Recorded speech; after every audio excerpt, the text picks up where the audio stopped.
OTB AM. This is OTB Sports Radio. Yeah, very good morning to you. Welcome along to OTB AM on OTB Sports Radio, or wherever it is that you're consuming us this morning. You can get us on YouTube, Facebook and Twitter as well. Donnchadh Boyle is here with us this morning. Donnchadh, how are you? Good, Ger, how are you? We want to get you straight under the spotlight. Tommy Rooney says he's the 10th best full forward in Meath. Is this accurate as a clubman of his? 10th best forward in Meath Hill, I think, maybe. That's Tommy's a big quarter-final on Sunday. I think it's the first time the club have been in intermediate quarter-final since 1986 when my father was playing. So, right.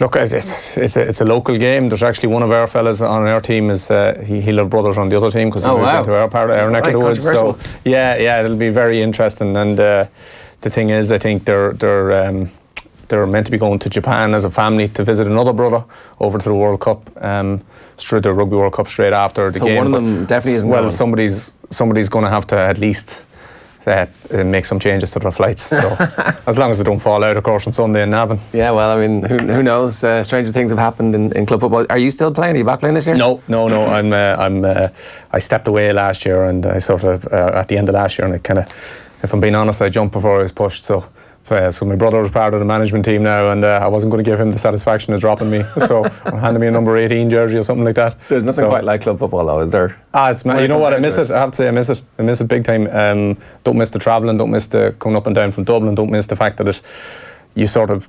build everything else around it. You know, because you guys are on the Cavan border. It's like right in the Cavan border. So like I live. Not out to Ashburn, for example. No. So I live just beside Crow Park, basically. And if on the way back from training I get back up in an hour, which is fine, it's great, but the way down, if you want to be on the pitch for 7:45, you definitely have to be gone out of Dublin before 6 at the minute. Traffic is crazy from around Drumcondra up to the airport, say. So yeah, it's a bit of a disaster. We were just saying there that this is supposed to be the off season really for the GAA journalists, but actually there's quite a lot of stuff going on. There's some counties bubbling up with some big issues that may or may not be about to big stories. The GAA always finds a way to get itself back on the agenda, either by accident or design. I was only looking at it last night. If you remember the Joe Sheridan goal, 2010 Leinster final, that was the same day as the World Cup final. Right. That was Netherlands-Spain. And like I remember we were working that day and it was just like, the World Cup final got utterly sort of pushed to the side. It was analysis and comment on it. Yeah, it was the 11th of July. So, and I think it was an anniversary of the Battle of the Boyne as well, if I remember correctly. So, because that was the thing at the time, was Meath, Louth, Battle of the Boyne, and the World Cup final. And I think that brilliant Spanish team had just sort of, the Netherlands tried to kick them off the pitch, I think, in that final. Yeah. And all we were talking about was, Martin Sludden and the refereeing decisions and what would happen next and whether a replay and all that sort of stuff. So the same thing's happening again. There's loads of things kicking off. The Davy Fitz being the big one, I think, that most people will be talking about this morning. Yeah, so it looks like Davy Fitz might be a done deal, or close enough, close to done deals as you can get before there is an unveiling and somebody with a jersey or a scarf. It started yesterday with the announcement from one of the betting companies that they had closed the market. Yeah. But in itself, that wouldn't really be... No, because a small amount of money closes the market and it's great publicity. And it's a nice, handy publicity. But the thing about it was that while Davy had the betting on Davy, the market had closed, two of the other main contenders, their price had cut as well. So I think they'd gone in from 20s to 16s, whoever was second in the betting and somebody else. So that in itself wasn't, but all the noises since that is that a deal is pretty close. It's on the back of a lot of the papers today that it's expected in the next 24 or 48 hours. So I think that's... This will be devastating for Wexford. It's huge for Wexford, yeah. Now, the thing is, I would imagine, like, if you go back to roughly this time last year, the players went down to Davy to visit him to try and convince him to do one more year. So they are probably not that surprised, I would say, that he's not coming back to them. It might be a surprise that he's going to Galway, but even the travelling involved will be cut dramatically in that case if he does go to Galway. Yeah, you were saying it's about an hour. Yeah, I just stuck it into Google Maps last night and it was to Galway City, just for point of reference, from 6 Mile Bridge, where I think Davy is based. That's just over an hour. So, that's a lot more manageable than cross country from Clare to Wexford, to where the Centre of Excellence is, in fairness. So it was, Davy has referenced it a few times, it's a fair slog going over and back now, but where Wexford go from here now, assuming the thing is confirmed, it's a big question for them. What would you do? It's very hard to know because those boys like Davy, he gets very close to his players, you know what I mean, and he gives them absolutely everything, and in turn he gets everything back. So what sort of character do you come in and replace that with? It's a very hard question, and it needs to be somebody who's going to maintain the style of play that they've evolved from being beaten out the gate at their old style of play to now being Leinster champions. Yeah, well, you could make the evolution that now that they have built, or make the argument now that they have built that confidence in themselves that they can go and play and compete at the level, can they go and be a bit more expansive now? Would it suit them a little bit better to play a slightly different style of game? Because there was opposition in the county, as we know, to that sort of... I think they went away from it in the last 15 minutes against Tip, and when they stopped being... The counter-argument to that style of play is very high-octane, high-energy stuff and coming so they down... couldn't maintain it. Well, Davy said himself after that game that, you know, maybe they just saw the finish line and just didn't know how to get over the line, that, you know, they sort of maybe froze. I don't think he used the word froze, but he just said that when it came to it, we just didn't know how to finish them off. Yeah. But in fairness, to going back, like Tipperary were absolutely awesome. That was as big a, I think Nicky English described that last week as good a win as Tipperary have had that he's seen them. Right. So, you know, you have to give them... Yeah, he would, yeah. Yeah. So I think Darren McGrath is the perfect candidate. Like, I realise he's got a lot of other stuff going on in his life. It's a similar style, but this is the gig now. Like, he's never going to get the Kilkenny gig. He's definitely going to go back and take Waterford at some point in his life. But like, this Wexford team right now in need of somebody to step in. You know, he knows what it's like to step in after Davy. And he takes it off. It takes him out of Munster as well, which probably you know, avoids the initial. And it's not very far to travel. Not very far to travel. Yeah, he'd be a good shout. Now he has commitments in Laois. He does. He's coaching in Laois. Coaching in Laois. So whether he could work that or not, would certainly be very interesting. Certainly be very interesting, because they strike me as sort of similar characters in terms of like very, very close to their players, and their idea is that they facilitate and get the best of everything for them to get the best of everything back. And he would be an interesting shout. Because that Wexford team are very close to being a team that has a bunch of self-disciplining, self-actualised leaders who are, you know, like very smart guys in day-to-day life. Their day jobs are big jobs. They kind of they know exactly what they're about. They're not a team of kids anymore, you know. So they and they've been around and they've won things now. They won in Leinster last year. They've sort of turned the great traditional rivalry with Kilkenny. They've sort of brought a little bit of parity to that. And they could go into any of the Leinster teams now next summer, and they will give themselves a chance. So yeah, it'll be a very enticing job for somebody. Okay, very good. It's 7:39 a.m. this morning. We've got Ronan O'Gara with us. Ronan, good morning to you. How you doing? How are you? Yeah, I'm good. Listen, the Ireland selection is the buzz in all the papers today. The general consensus is that if anybody is carrying any sort of a knock, you don't play them into this game. But the other thing is that you've got to try and keep the sense of confidence that we have after the first game going. So it's a difficult enough balancing act from a selection perspective this week.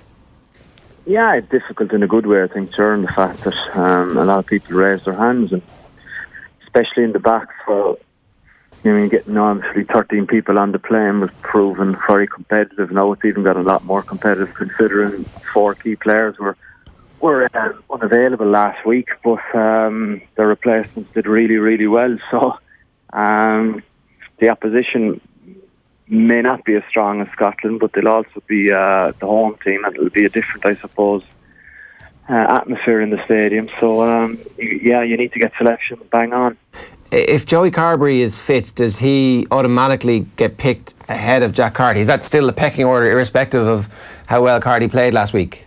I think so. I would think so, yeah. In the fact that Jack Carty probably, it was the biggest pressurised game of his career, and it's a lot of time to come in and have an impact, but also the fact that if Scotland had found their way back into the game, a lot of fingers pointed at Jack, and that's what happens when you come in at 10. But I thought he added to the team. I thought he was sharp. His decision making was instinctive, and he did really well. But I think if Ireland, which we all know, want to go deep into this competition, if they do that, I think they feel like that they have a real impact sub in Joey Carberry, a real impact sub.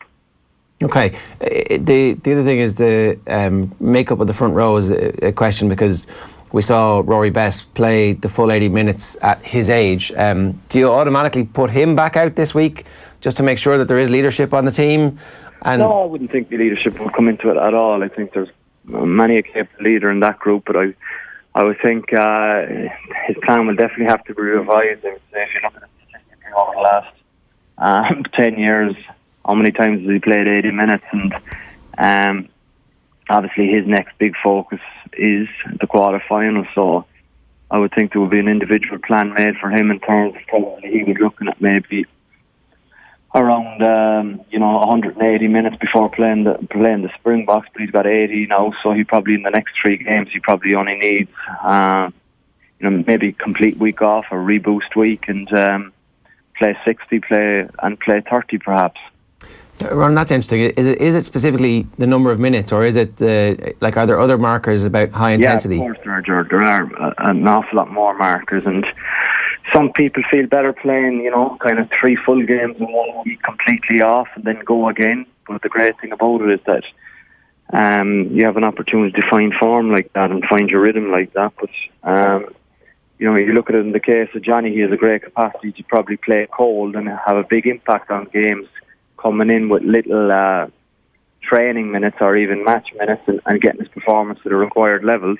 But everyone is very different and there are different markers, and that's where I think having a good understanding from your coaches about what certain aspects make players tick, that's hugely important. Yeah, Sexton is obviously the main concern at the minute. We'd obviously love to see Robbie Henshaw get some game time under his belt before the South Africa game as well. But if you're Ireland and you're looking at Johnny Sexton getting some treatment on a groin or whatever it was specifically at the weekend, are you thinking, right, that's him wrapped up in cotton wool, we'll give him 15 minutes in one of the games and we'll keep him now for the game against South Africa?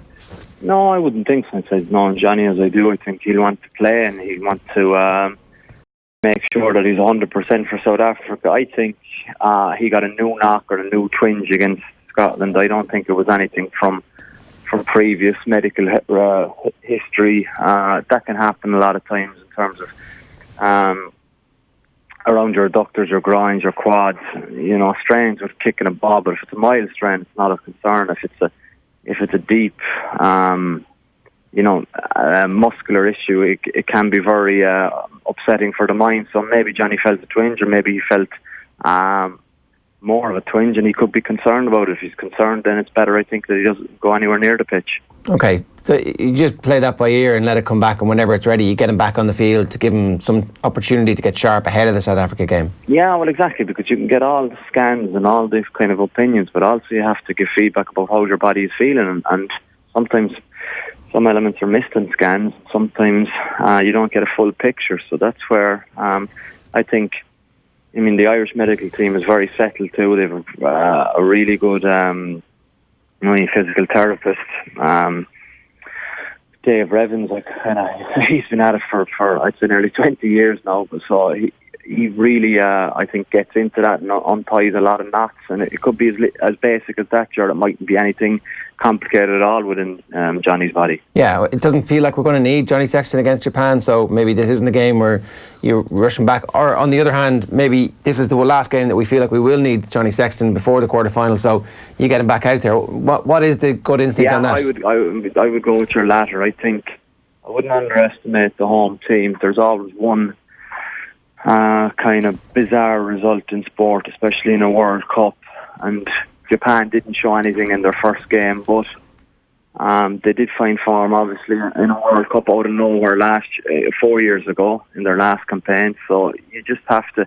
The other 2 threats aren't anywhere near as live as Japan. So in terms of dealing what's in front of you, I think Japan would be the difficult game, and then the other 2 aren't difficult in my mind. Okay, so we were kind of all expecting that there'd be a significant number of changes, that you wouldn't risk Bundy Aki and you wouldn't risk Peter Marty, even though they're grand to play, just because maybe that's the completely wrong attitude, though. The 2 lads obviously had a quite significant rest. I would think, Ger, there's 4 shadow teams is how I'd look upon it, in terms of your 4 23s kind of jigsawed or mapped out before the competition. This is what ideally a quarter-final preparation would look like. And I would say, as you said, there's a few moving pieces in the fact that Rory Best obviously has probably plus 30 minutes too many in his column. In Bundy Ekipi Romani, then Johnny Skate, they need more time. But I would say that they have a fair idea exactly who's playing and why. If you understand me in terms of the 4 games. Yes. So, I think they wouldn't have a wait-and-see approach or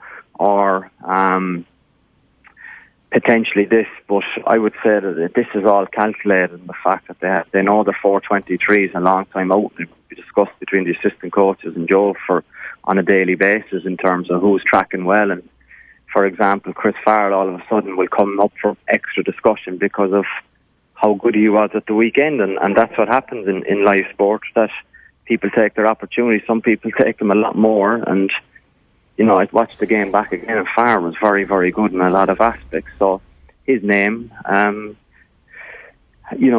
long as he played like that, Henshaw is ahead of him. But current form too, you have to take into account. You can't have guys mind and niggles if you're looking at winning this competition. Yeah, Robbie Henshaw needs to be able to demonstrate that he can sprint full out and not have any negative connotations for his hamstring. Whereas we've seen Chris Farrell at full pelt, and it's quite the sight. Yeah, well, and also, sure, I wouldn't say sprint in the first game. Can he react to it, and can he go again 3 days later and go again hard for that 80 minutes? Then you don't have a hamstring issue. You don't know anything from your first, run out, even at full intensity with a hamstring injury. Hamstring is tricky in the fact that they feel good, and then all of a sudden, bang, but you've lost your 6 weeks. Yeah, so you wouldn't be surprised then to see Sexton start and to see Rory Best start? No, I wouldn't at all. No, I think their plan is that they want to have everyone firing at the peak of their abilities ever since the kind of World Cup plan came. So for quarter-final South Africa, how do I have my cattle performing to the best of their ability? And I think that's where match planning comes into it. Yeah. I wouldn't be a surprise at all. Okay. Ronan, good stuff. Thanks a million for joining us this morning. Sure, you're James. Thank you. See you. Ronan O'Gara giving us some early thoughts there on what the team is going to be. Let's tell you what else is coming up for you. We're going to do the sports pages in just a minute. We've got Mike McCarthy coming your way for more analysis around about 9:10. You can tweet us, of course, using the hashtag OTBAM. And then the next hour after that, we've got sports news from Phil coming your way. Some big GAA moves. We're going to talk about those with Donnchadh. Look back at a big night for Troy Parrott, who made his debut for Spurs in the League Cup, ultimately unsuccessfully, and they ended up getting beaten. And then more Rugby World Cup coming your way at around about 9:15 this morning, when we talk about the business of the Rugby World Cup. We're going to take a quick break. Back with the papers. OTB AM. This is OTB Sports Radio. The Sport Ireland is sport, not just for our athletes, but for you in the community. Check out our amazing offers for families with kids camps, sport academies and birthday parties for adults, track, soccer, basketball, badminton courts and many more. Check us out on sportirelandcampus.ie. Join Bruce Betting now for a risk-free first bet up to €100. That's right. New Irish accounts can enjoy a risk-free first bet up to €100. So if your first bet loses, we'll refund your stake with a free bet. Now that's giving you more. Bruce Betting. In store, online and now on your phone.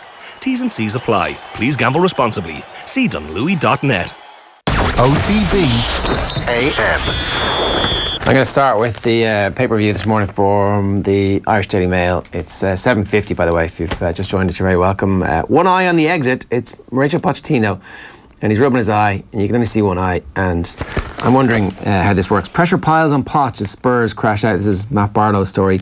Spurs' miserable start of the season continued last night when they were hustled out of the Carabao Cup by League Two side Colchester. They're saying that pressure is on Pochettino, and he's got one eye on the exit. I mean, surely...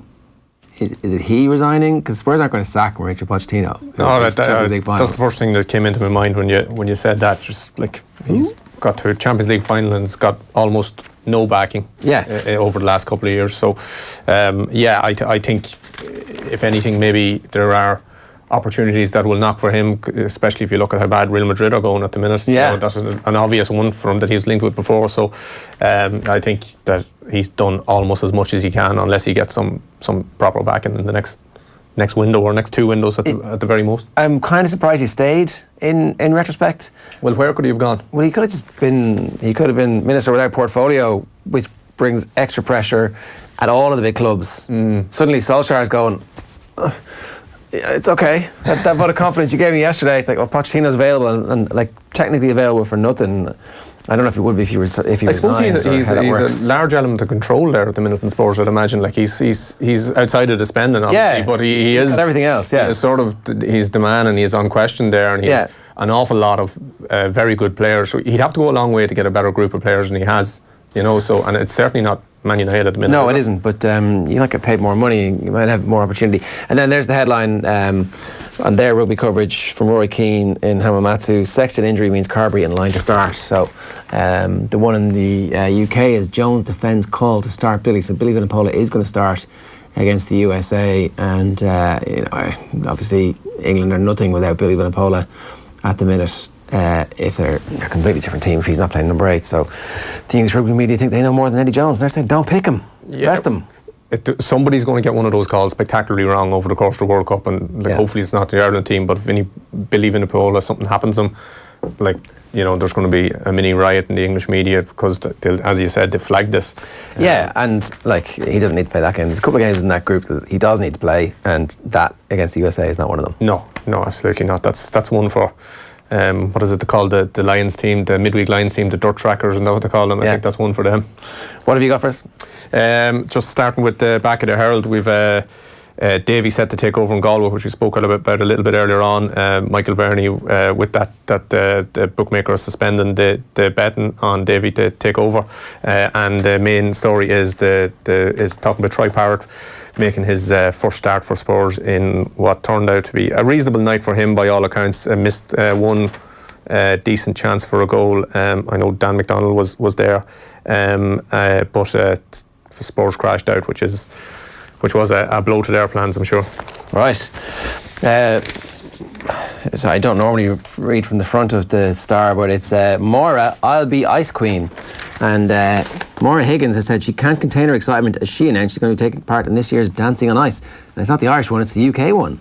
It's the ITV one. So she's going to be on alongside, that one of Philip Schofield and Holly Willoughby. Are you a big fan of Dancing on Ice? I'm not. But the Irish version, you would surely have to be on the list after all the sports broadcasters that have been been called up. I think you're next. So apparently Michael Barrymore is going to be on it as well. Yeah, I don't follow any of that at all now, I have to say. This is mad. So Michael Barrymore and Maura, that's a motley crew that they have lined up for Dancing on Ice. Yeah, well, Maura was always heading for this stuff, wasn't she? There's a well-worn path now from, But Dancing on Ice, it's millions of people watch it. It's like... It's huge, is it? Yeah. But is it Sunday nights? It's Christmas. It's January, so it's the one after X Factor and all that stuff. It's early in the new year. Is it Saturday nights or Sunday nights? I'd say it's both some weeks. So you do the thing on the Saturday and you get kicked out on the Sunday. Like Sundays, you're generally on the road coming back from somewhere, so it's just Sunday nights, yeah. So, I miss everything. Like I'm back in time for League Sunday maybe at that time of the year. That'll be it. So I'm looking forward to seeing who else they have. That's going to be a very motley crew. You're putting Maura and Michael Barrymore. I mean, come on, Jesus, there's a blast from the past. It's a long way back, yeah. It's been a long road back, but he's back, baby. And then a remarkable outburst from the current Liverpool manager saying, "Give my job to Gero." This is nonsense, surely. Jurgen Klopp wants Kop legend Steven Gerrard to succeed him when he eventually steps down as Liverpool boss. That's like, I don't view him as a threat. Well, I suppose that was maybe part of the thinking when he went up to Rangers, but he'd have to do something with Rangers first, wouldn't he? Yeah, at least something. Yeah. So and if he oversees the tenure where Celtic do the fabled 10 in a row, 10 in a row. I mean, come on. Yeah, there you go. We think we have problems here with Dublin. I mean, well, if it gets to 10. And then, one last one from the back of the Star. Gavin's future still in doubt. So, Kieran Cunningham saying that Jim Gavin has still not confirmed his future. Gavin was non-committal following his All-Ireland final win over Kerry on the 14th of September. But he's making the point that because of the speculation, an announcement could be made as soon as this Friday, because the Dublin Senior Football Club Championship kicks into gear, and so they would want the new manager to be in situ.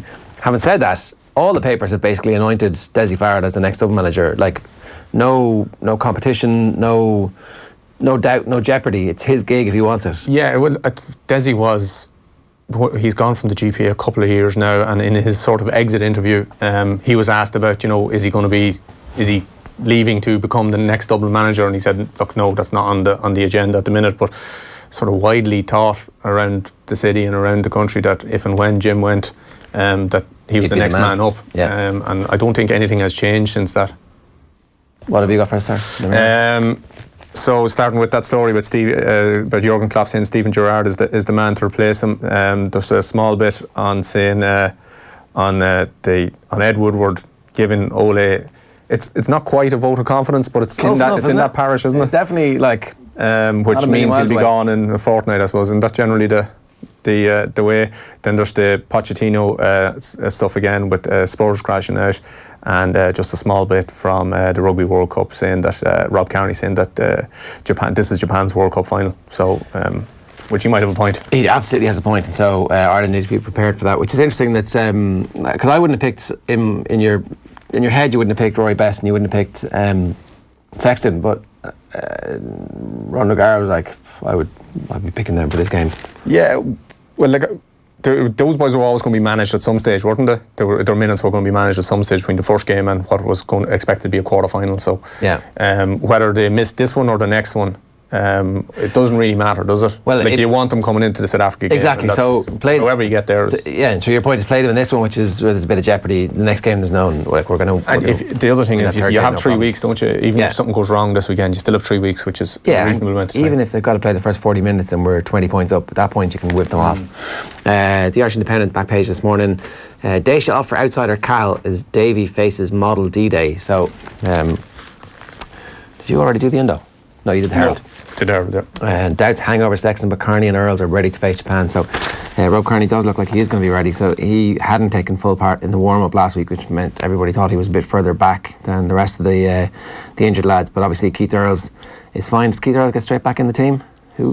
Again, it comes back to what their plan was before Ronan O'Gara kind of referred to what his plan was for them before the World Cup in terms of minutes. He probably would have started against Scotland. Yeah, definitely. So, and now he's a bit of ground to make up now, I'd imagine. Yeah, Conway played so well. Yeah. You're like, maybe we stick with Conway for this one. Yeah, and then you have two sort of live options and a decision to make, again, going into quarterfinals. Yeah. And then, sorry, that story is that Liam Cahill is going to be the new Waterford hurling boss. An interesting appointment. He's did a good job with Tipperary this year. And obviously Liam Sheedy being in Tipperary and will be for the next couple of seasons at least, you'd imagine that he's gone off maybe to cut his teeth. And Waterford are a lot better than they showed this year, I would say. Yeah. Now it's a snake pit, the Munster Championship, but I think it's only 17 during the All-Ireland final, so there's still the core of that team are still there. Yeah, a lot of that under 21 team. Tipperary didn't get out of Munster and then win the All-Ireland next year. I don't think it'd be quite that dramatic, but I do think they're an awful lot better than they showed in 2019. Looks like Uruguay are going to beat Fiji. They're 30-22 ahead with 78 minutes on the clock. So this is a bit of a shock. Yeah, we were looking at it there. It's the 19th ranked team, Uruguay, and Fiji are ranked 10th. So yeah, it's a bit of an upset in that regard.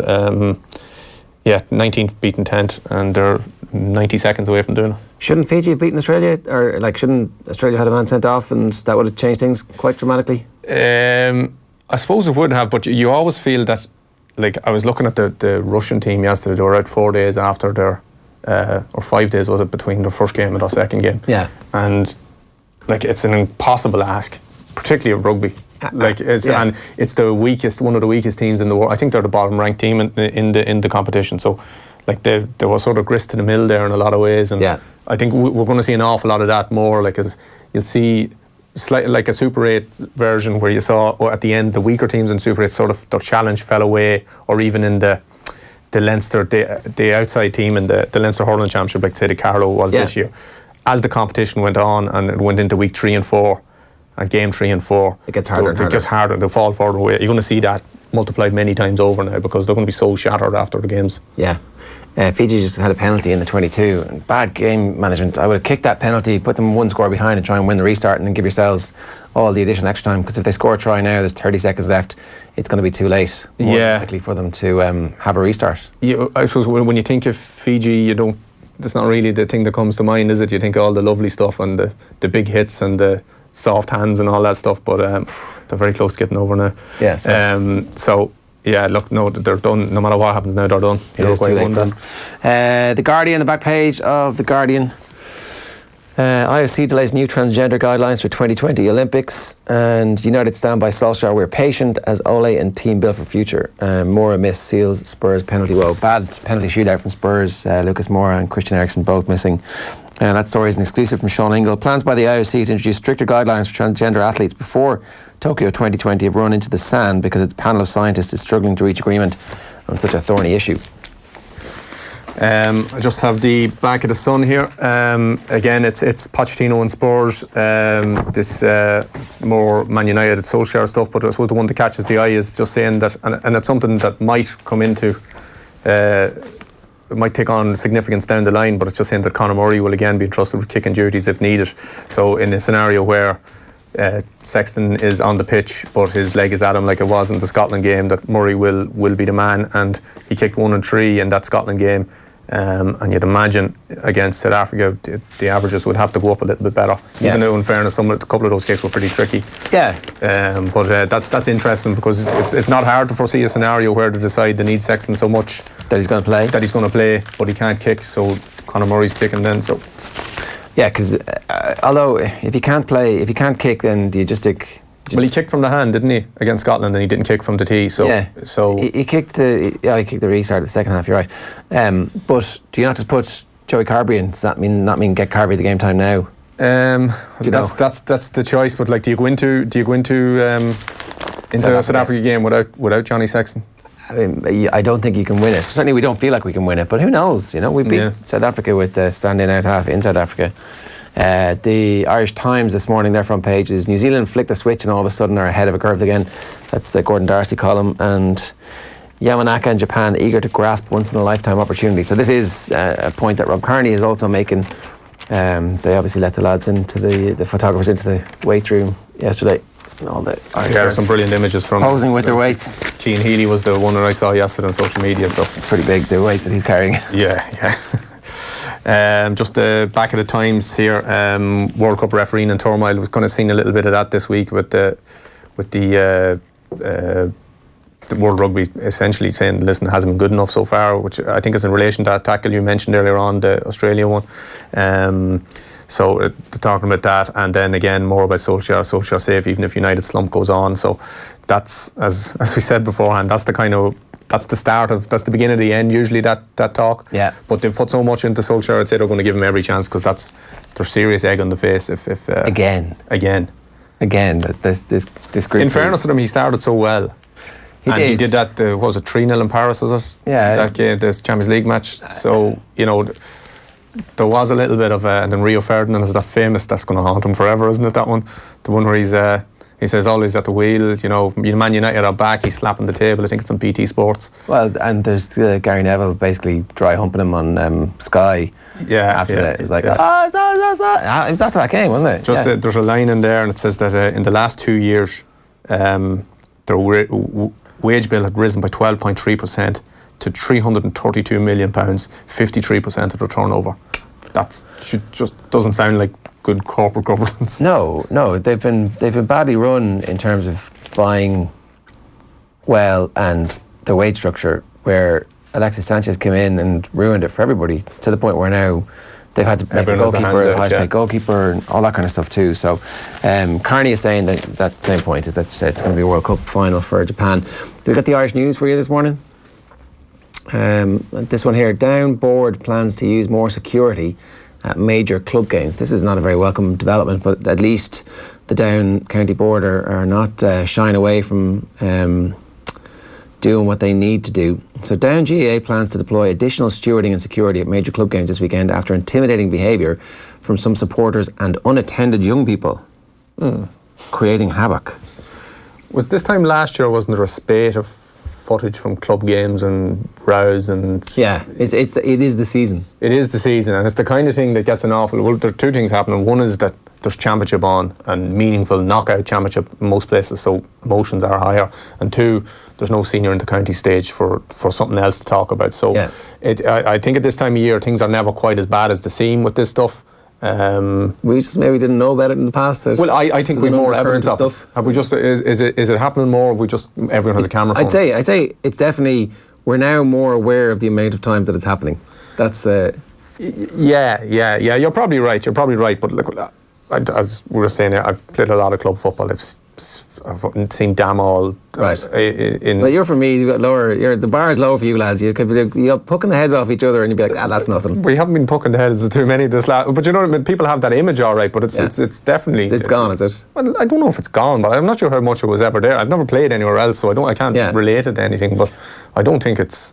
I think people think it's all Harnan and Kyle and going around. Exactly. That's a very romantic outside image of Meath football. I think it's no worse or no better than anywhere else. Yeah. It would be my view. I'd say that was the thing that drove Meath to their success, was that they were hardy boys, and that was. There's a lot of good footballers too. You know what I mean? No, look, absolutely, but they had good footballers the whole time, and then. But all the good teams have those edgy guys like Dublin now, the Kilkenny hurlers. You always need a couple of fellas who. I'm looking the over terms of engagement. I'm looking over my neighbour's head here, wishing we had a bit of it. That's all. Yeah, you're big appointment. Yeah, there you go. So they're going to charge £2 levy on all under 16s attending the Senior Football Championship semi-finals in Park Esther this weekend. One member of a down club who contacted the Irish News expressed surprise the county board's reaction to bad behaviour was, "We will charge you money." Well, if it's going to stop people going in, I suppose it just might, a slight might deter people a little bit if they're just coming in and cause hassle. If you are in any way interested, I'm sure you can find the £2. Yeah, no, exactly. So last one for me is the Examiner. A bit of balance.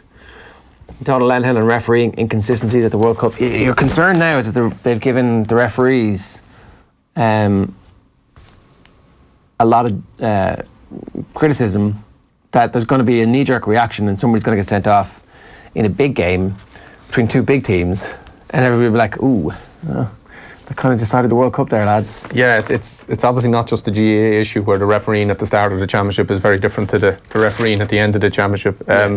In a strange way, it might work out okay for Ireland, because I think they have Samoa last, haven't they? Yeah. And hopefully 6 or 7 of them will have been suspended. A couple of their tackles yesterday were. Yeah. So it's the kind of thing that could, a pretty innocuous game, Ireland probably through at that stage, and then somebody picks up a tackle that puts them out of the tournament or out of the quarterfinals. So, it's one that you'd hope you're on the right side of it when it does happen, but it probably will, almost certainly will be a big call that'll be deemed as an overreaction to this criticism. Yeah, no, totally. So Uruguay have just beaten Fiji 30 points to 27.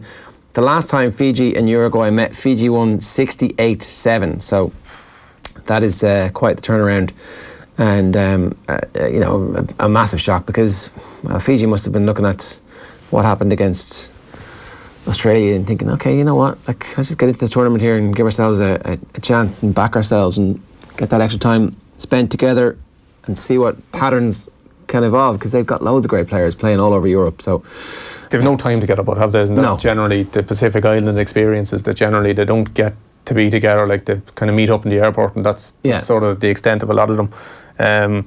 But there's always I remember being out, was it at the last World Cup when I think Japan beat South Africa, and it was the best underdog story you could hope for. Ah, yeah, it was class. And there was one Japanese guy, and he was chaired around the place. Remember that video on social media? I don't know where he was watching it, in the fan zone somewhere, and someone found an Asian gentleman and decided he was, representative of all of Japan, and they gave him the high chair around the place. So those underdogs those wins against the grain are great. Yeah, especially in rugby, where you feel like there's no chance of it ever happening, and then it does happen. So anyway, let's move on, because we are talking rugby next with former Leinster and Irish lock Mike McCarthy. First though, here's Dave Kilcoyne talking about facing Japan.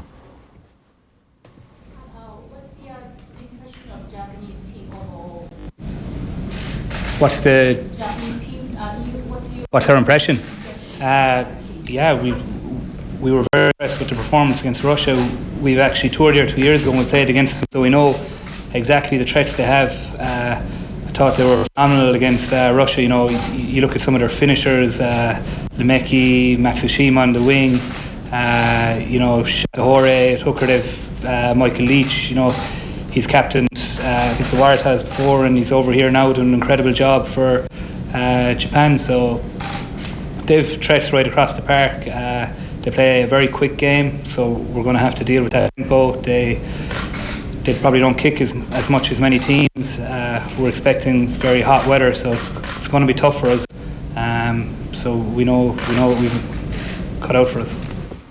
Yeah, so Kilcoyne, a lot of speculation that he might start in place of Healy at the weekend. Healy's press conference during the week was like, yeah, I would understand now if all of a sudden I was to be a substitute as opposed to a couple of years ago when I wouldn't really have been able to deal with that. Mike McCarthy is with us. Good morning to you, Mike. How are you doing? Morning, lads. How you doing? Yeah, good. So we've just seen a big shock there. The first one of the tournament where Uruguay have managed to beat Fiji. I mean, I don't know if you got to see too much of this game, but it was end-to-end stuff, and Uruguay were like, it wasn't a 9-6, it finishes 30-27 in the end. So fairly stunning victory for them. Yeah, that's an incredible result, and you know, there's always an upset at the World Cup, and we were waiting to see where it was going to happen. Obviously, with South Africa in 2015, that really is an incredible result after Fiji. They were leading against Australia at half-time, put in a phenomenal performance against them. So, you know, that really is an upset, and it's great for the World Cup. Great to see Uruguay get that win. Well, one of the papers today is making the point that Ireland just need now not to be complacent for the rest of the group, and it's true. Like, you can see how everybody exhales after the Scotland game, and the performance is so good. And, you know, traditionally, we haven't always backed up our best performances. Under Joe Schmidt, it's been a bit better, but certainly previously, you know, we put in a great performance like that, and everybody's like, oh yeah, it's grand, we've got this now. Only to squeak out a win the next time, or to suffer a defeat. So how do they guard against complacency? What's the best way of doing that from the preparation for this game for the rest of the group stages? Well, I think in the past, before Joe Schmidt was in charge, Ireland were at their best when they were underdogs. Their backs were against the wall. And what we've seen with this Irish side under Joe Schmidt is that he, there is no complacency. He makes sure lads back up results after results. We've obviously had that dip of the World Cup games, the Six Nations, and for me, that Scotland game was just great to see. Back to business as usual. The team of, just looked like the team of 2018 and everything we were doing. That first half against Scotland was phenomenal. CJ Stander getting man of the match, back to carrying really hard, drawing in defenders. That first, one of his first carries where he drew in those three defenders and, created that separation in defence for Ian Henderson to run a really good line. He makes a big line break. Johnny Sexton, really cool, calm and collected with that kick chase where he does the dummy and kicks to touch. And, really clever maul try after about 15 minutes where you can see the research the lads have been doing. They know Scotland defend with, they mark the middle and the back and leave the front open and then just pile in and force the lads towards the touchline. And you saw Ireland winning the ball at the front and then, sandbagging the front so they can't get forced towards touch. So, those really clever plays that were maybe held back for the warm-up games, really coming in to be used for the World Cup as we expected. And, after some of the World Cup games, I think Joe was talking about, I think the word was periodisation, looking to peak, getting towards a quarter-final. And, probably people during the World Cup games, especially after that England game when that word was mentioned, probably saw it as a bit of a cop-out. But, in all honesty, Joe really does know what he's doing. And I fully believe the way they've been training is to have peaked, not in the warm-up games, but to be peaking right now. And Scotland are a really good side, and we saw how dangerous they are against England in that second half, where they scored all those points to bring it back to a draw. So an incredible first half, and then the bench to come on in the second half and see the game out. It was brilliant to see. And just important the lads kick on now in the second game, and as you said, there'll probably be a lot of changes. One of the things that really interested me there, listening to David Kilcoyne, was him mentioning a load of Japanese players by name. And I think before, if it wasn't a Joe Schmidt team, I'd say most of the lads wouldn't have a clue of a number of the Japanese players. So that just shows to me the detail they go into, looking at this Japanese side, all the players, looking at the individuals, spending hours doing analysis. So that says to me they're in a really good place, and they're putting a lot of time and emphasis and respect into looking at this Japanese side. It's funny you're talking about making a lot of changes. We had Ronan on a little bit earlier on, and he was making the case for not making too many changes for this game. Rob Kearney's in the papers today making the point that for Japan this is effectively a World Cup final for them. Now maybe the Scotland game is actually a World Cup final for them, because that's the one that dictates whether or not they're going to make it out of the pool. Notwithstanding that, like, we saw what they did, as you already talked about, against South Africa 4 years ago. So you have to take it very seriously. Do you take it seriously by playing your full team again, or do you take it seriously by making everybody feel like there's a chance for them to play their way into the team by making a lot of changes? I can't decide which I would be going for if I was in Joe Schmidt's shoes. Yeah, I think Joe will be looking for consistency. He'll realise the challenge of Japan at the home nation. They're really going to raise their game, as I think Rob Kearney said, it's going to be their World Cup final. We're fully aware of what happened in 2015 with them being South Africa. So I think Joe will go reasonably strong. I think there'll be a few changes, mainly in the back row, with the likes of Rhys Ruddock coming in and Jack Conan at number 8, maybe Niall Scannell at hooker. Rob Kearney's back fit, Keith Earl's back fit training, so that they'll come in, I imagine. So I don't think it's going to be complete wholesale changes, but there will be, I think, 5 or 6 key changes. And I can see the lads going well for 40, 50, 60 minutes, and then pulling all those that front 5 off of like Cian Healy, Ty, Ian Henson, James Ryan, and giving them a bit of rest, and probably going a bit mixing the team up a bit more for the week after, and giving guys a bit more of a rest after this game. So you'd start effectively the front row that started the last day, the front 5 that started the last day, a few changes in the back row. Would you start Johnny Sexton? I wouldn't start him, no. I mean, if there's any kind of doubt and he's got a niggle with that bang to the thigh, obviously he wasn't taking the kicks against Scotland, and I don't think he's taken a full part in training. So, and Joey Carr fit in training, so we've seen he hit the ground running in that Italy game. He was phenomenal, and he won't have any problem with match fitness.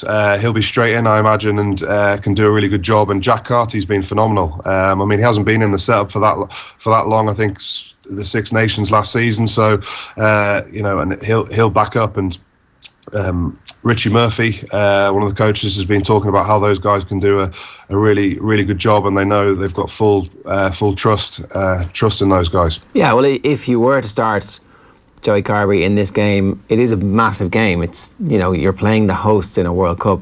There aren't that many bigger group games. Obviously, against a Tier 1 nation who is a host nation will be bigger, but there's not a whole heap of them that are going to be absolutely that much bigger. So it would give a lot of confidence if Carbery was to start.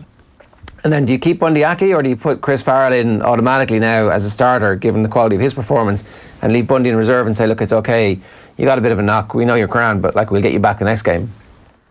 Yeah, well, obviously Bundy and Pete's are going through the return to play protocols. I think it's a 6-day turnaround, so I'm guessing I think they're actually fine. Yesterday the news came through that they passed the 3rd HIA, so they don't actually need to go through the return to play protocol, so they're actually fine. Am I wrong? Again, sorry. I normally get it wrong. Yeah, no, maybe you're right. You know a bit more about this than I do. No, again, I normally get it wrong, but I'm guessing if there's any doubt, they've obviously passed, but why risk them? Bundy and Pete, I wouldn't say they would be risked. Chris Farrell played absolutely incredible, but if Bundy Aki's not playing, we know what we missed from him. His defence against Scotland, he really brought that line speed, which was maybe missing in those warm-up games. But yeah, Chris Farrell had a great game in defence and attack, so I imagine they'll stick with Chris Farrell and Gary Ringrose. I don't think Bundy and Pete would be risk, even though if they've passed the protocol. Maybe if it was a quarter-final, they obviously would be, but I don't think at this stage they will be. And if Rob Kearney is fit, does he go straight back in the team? Yeah, I think so, and the pressure's on him, and the pressure's on Keith Earls. Andrew Conway had a phenomenal game. Jordan Lama had a phenomenal game. So, these guys, especially Keith Earls, he didn't play apart from the last game in the warm-ups against Wales.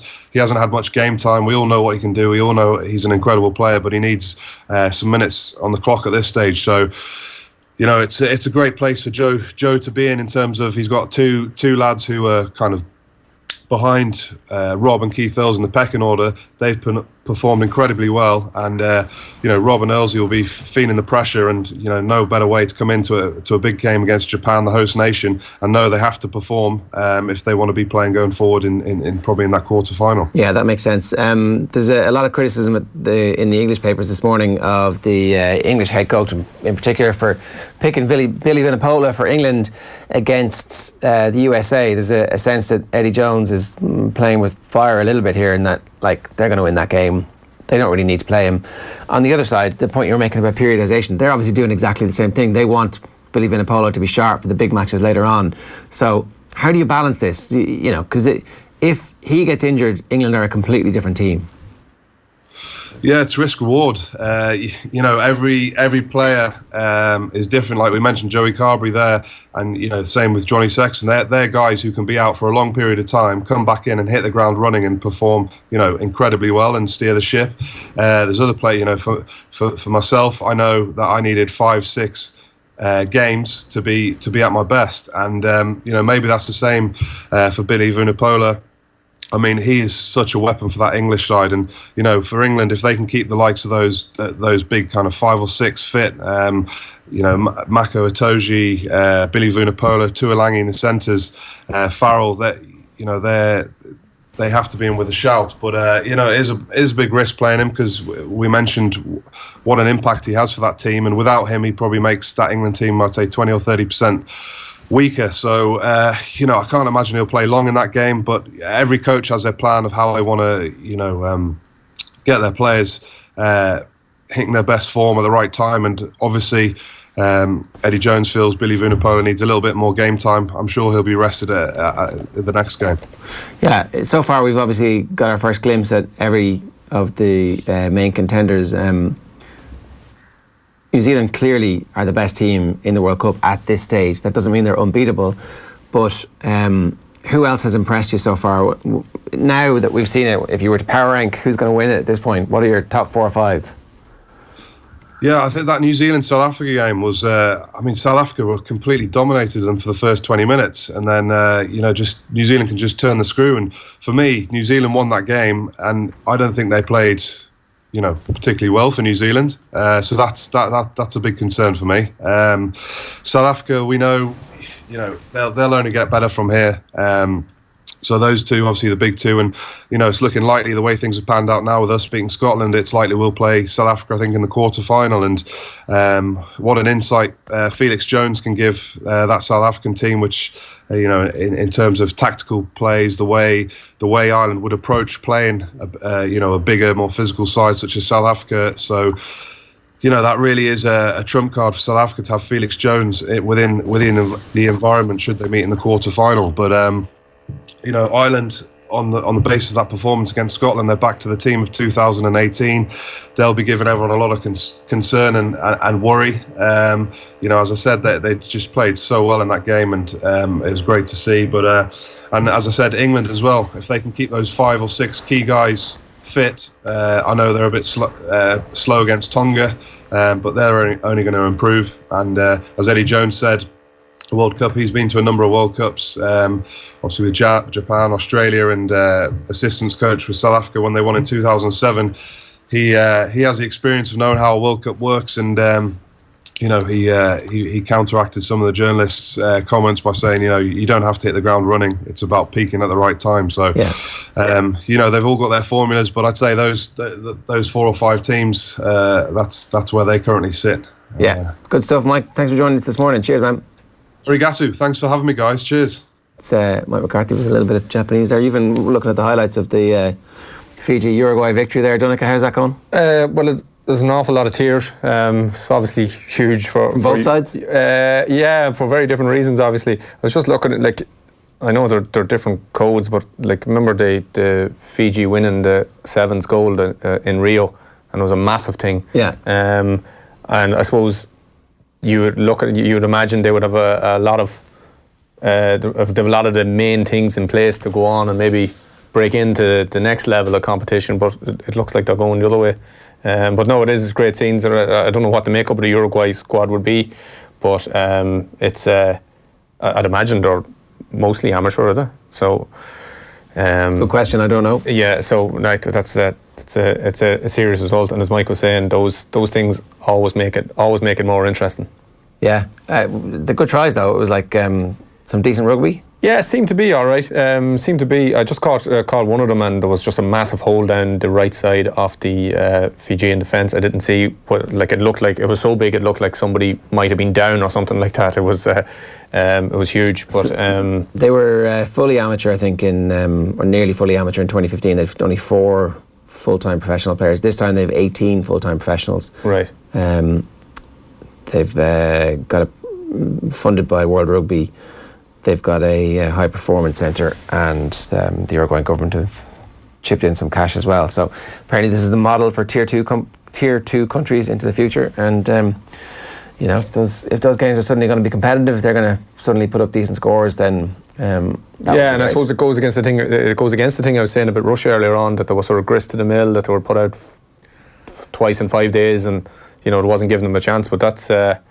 That will justify the World Rugby's stance on things now that they've got a little bit of a turn up for the books. All right, we're going to give you another chance to enter our brilliant competition that we're running all this week on OTBAM with thanks to Expert Electrical. We're giving you the chance to win a top-of-the-range 55-inch OLED TV from LG. This is where you can watch the Rugby World Cup from the comfort of your own home in the best possible way. To enter the draw, all you got to do is share the hashtag OTBAM wherever you're watching or listening to the show this morning, and tell us who won the 1999 Rugby World Cup. Expert Electrical is Ireland's largest electrical retailer. You can shop online at expert.ie, or you can visit one of their 67 stores nationwide, because there's always an expert near you. Now, after announcing his decision to run for the role of GAA president, former Armagh footballer Jarlath Burns discussed some central issues currently facing the association on Off the Ball last night. If you address the ticket pricing, I personally think that ticket prices are too expensive. I've said that before. I think the GAA charge very often too much. Now, the All-Ireland is the GAA's big payday. I think it's 60% of all games that the GAA organise at national level are done at a cost, at a loss. Yeah. If you look at, I think it's something like 90% of any GAA games that you go to from underage are free. So you can look at this from a whole variety of ways. Even if you look at the semi-final of the All-Ireland, you could take, I think it was the Tyrone match, you could take a whole crowd of young people from your club and they all get in for €5. There are various ways of looking at it. I think one of the best innovations the GAA has ever brought in regard to tickets has been the season ticket. Because gone are the days now where you hear of the fella who went to all of the National League matches and he doesn't get a ticket for the All-Ireland final.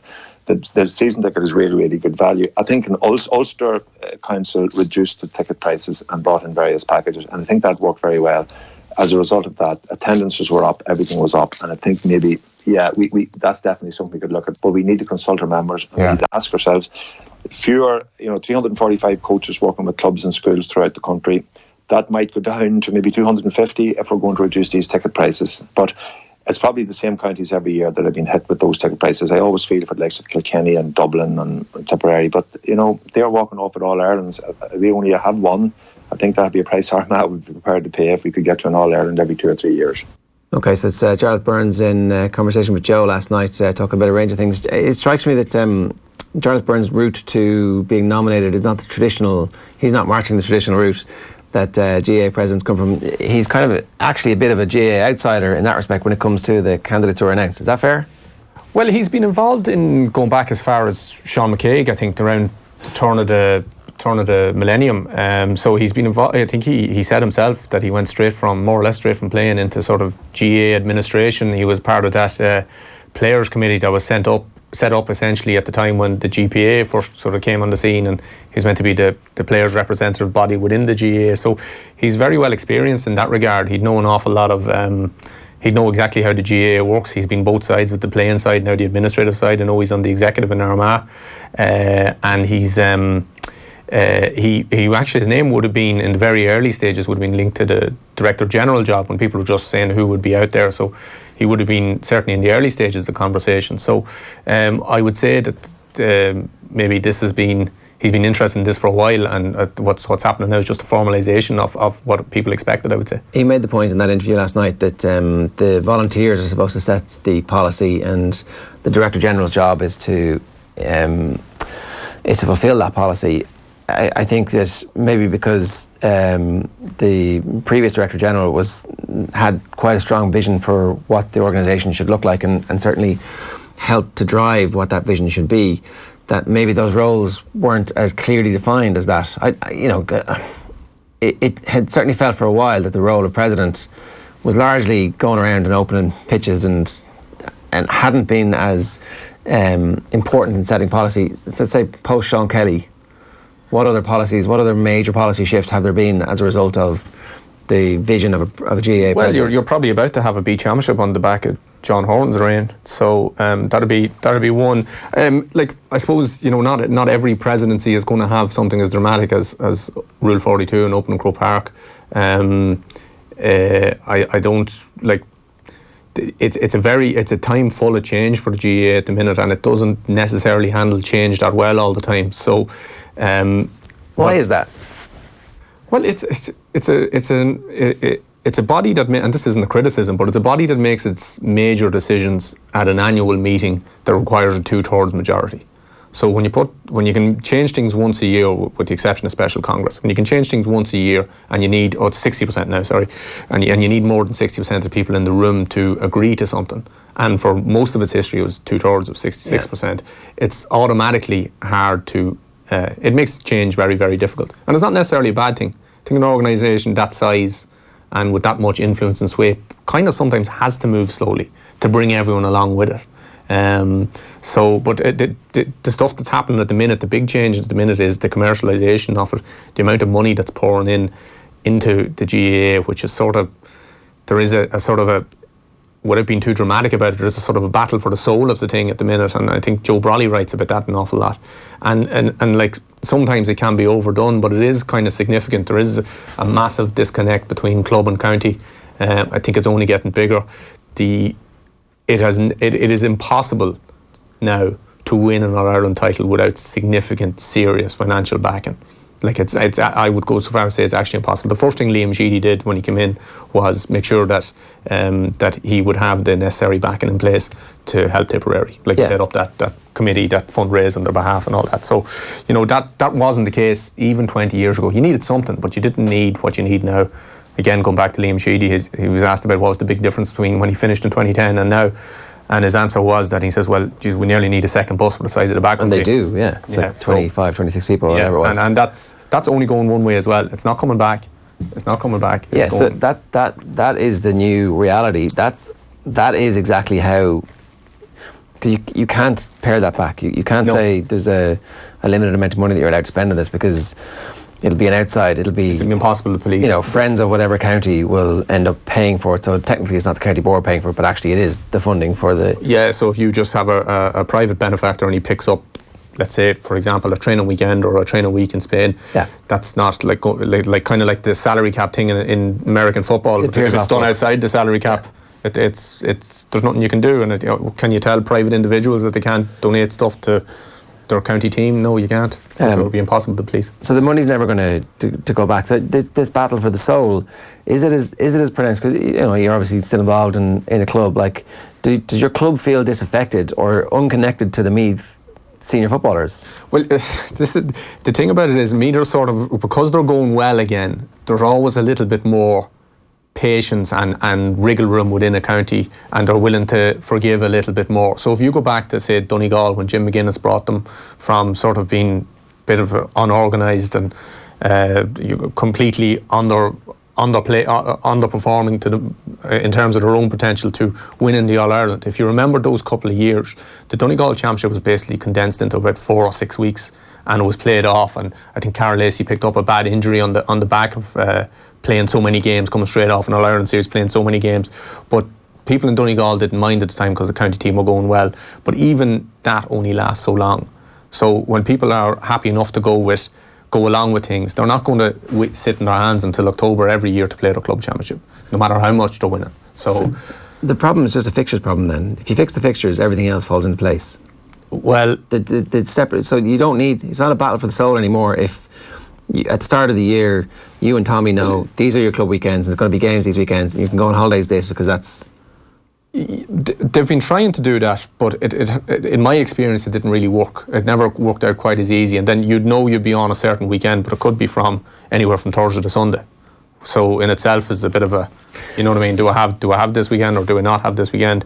And it's only actually when you meet someone from outside the circle who didn't grow up or come up with this, that you start to realise that it's a little bit ridiculous that, like, you know, you're essentially waiting on either at the very beginning of things, the Meath Chronicle to come out with the fixtures, or you're waiting on the website to be updated on a Monday. And like people won't put up with that anymore. And that's not a Meath problem, that's nationwide. So everybody knows what the issue is. But is the commercialisation really such a problem when it's the fixtures that seems to be driving the disaffection of the rank and file? These are separate issues, aren't they? It's a problem insofar as when you need money to win things, it's going to have a bigger divide between the haves and the have-nots. I would say that the fixtures issue it's related, but it's largely separate. You know, if you still want people to play games, they need organised schedule of games. People won't put their lives on hold anymore for that stuff. Like they just won't. They're not that interested, particularly when, you know, you can go and play local soccer and you know that you're out every Saturday, barring the pitch being waterlogged for probably 16 of 18 weekends in a row, and you're playing 2 o'clock on Saturday out of home and away. That's it. That's an awful lot more attractive than, well, you're in it till you're out of it, and you will be out, but 2 weeks after the county team are beaten. And for example, in Meath last year went out in round 1 of the championship, round 1 of the qualifier, I think 9th of June it was, the earliest you could possibly be out of the championship. And this year they ended up going out, only 4 teams went further than them. They're in the Super 8s. So, you know, imagine trying to plan your schedule around that. Yeah, it is tricky. I think it's more than tricky. I think it's sort of, people will say, do you know what, I love it, but I can do other things with my time here. Well, you could have a 16-week inter-county season and a 16-week club season, and they could be separate.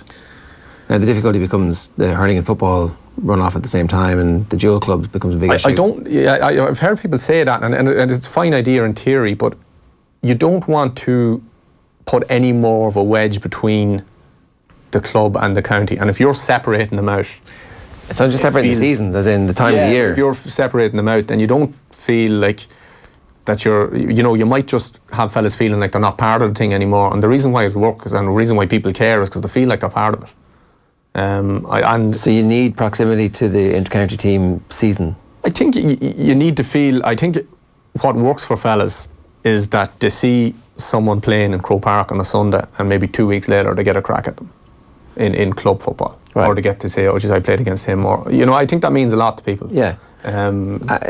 So you could do that though, in that, like, your club season would be April, May, June, maybe mid-March to mid-June, and then your inter-county season is the next 4 months. But then you're leaving your club players idle from mid-June to mid-March. Could you play league? Could you play something else? You could, like, go back to the fixtures thing. Like, how many games a year does a club player want? Well, he probably wants. Well, you see, the thing about, and I've written about this a few times, in the GAA, the term they always use is meaningful competition and meaningful games. So that means very different things in very different counties, and this is where the difficulty arises. Like the idea that 32 county boards and 4 provincial councils and a central body are all making fixtures that are all interlinked in different ways, and we're expecting it to work is kind of madness. Now, the GAA have said that they can't go and tell a county how to run their business for various reasons. But I do think if you gave them and said, listen, here are 8 weekends, run your championship. Those are the 8 weekends. We're going to run our championship around it. I think there might be something in that. But look, loads of good people have worked hard on this, and no one's come up with anything. And again, it goes back to the slow being hard to come by in the GAA. In that way, it feels like using it as a stick to beat the GAA is unfair. That, like, people are working on it. There is a willingness to try and change things. It's just that. I don't think it's necessarily a Croke Park problem.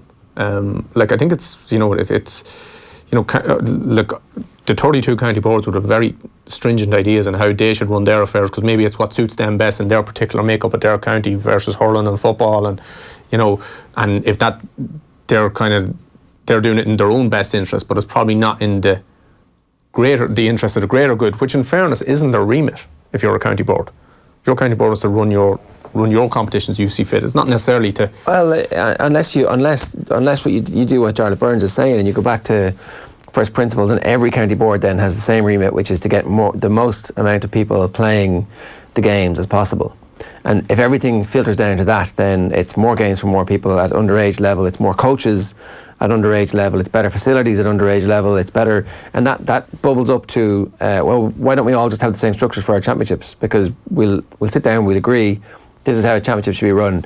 There should be a senior division with 10 teams or 12 teams or 8 teams, and there should be 4 divisions: senior, intermediate, junior, junior A, junior B, junior C, if you need it. But how do you find a uniform championship structure that will suit, say, Meath with 40 plus 50 odd clubs, a handful of hurling clubs within that, and say Cork, who have divisions. That's a better example. Cork, who have divisions, and they have hurling and football, and they have regional championship teams. Like that. They're so. The regional championship teams are definitely like a little kink that's going to be very difficult to overcome for Kerry, and I didn't realise Cork do it as well, do they? And yeah, they have.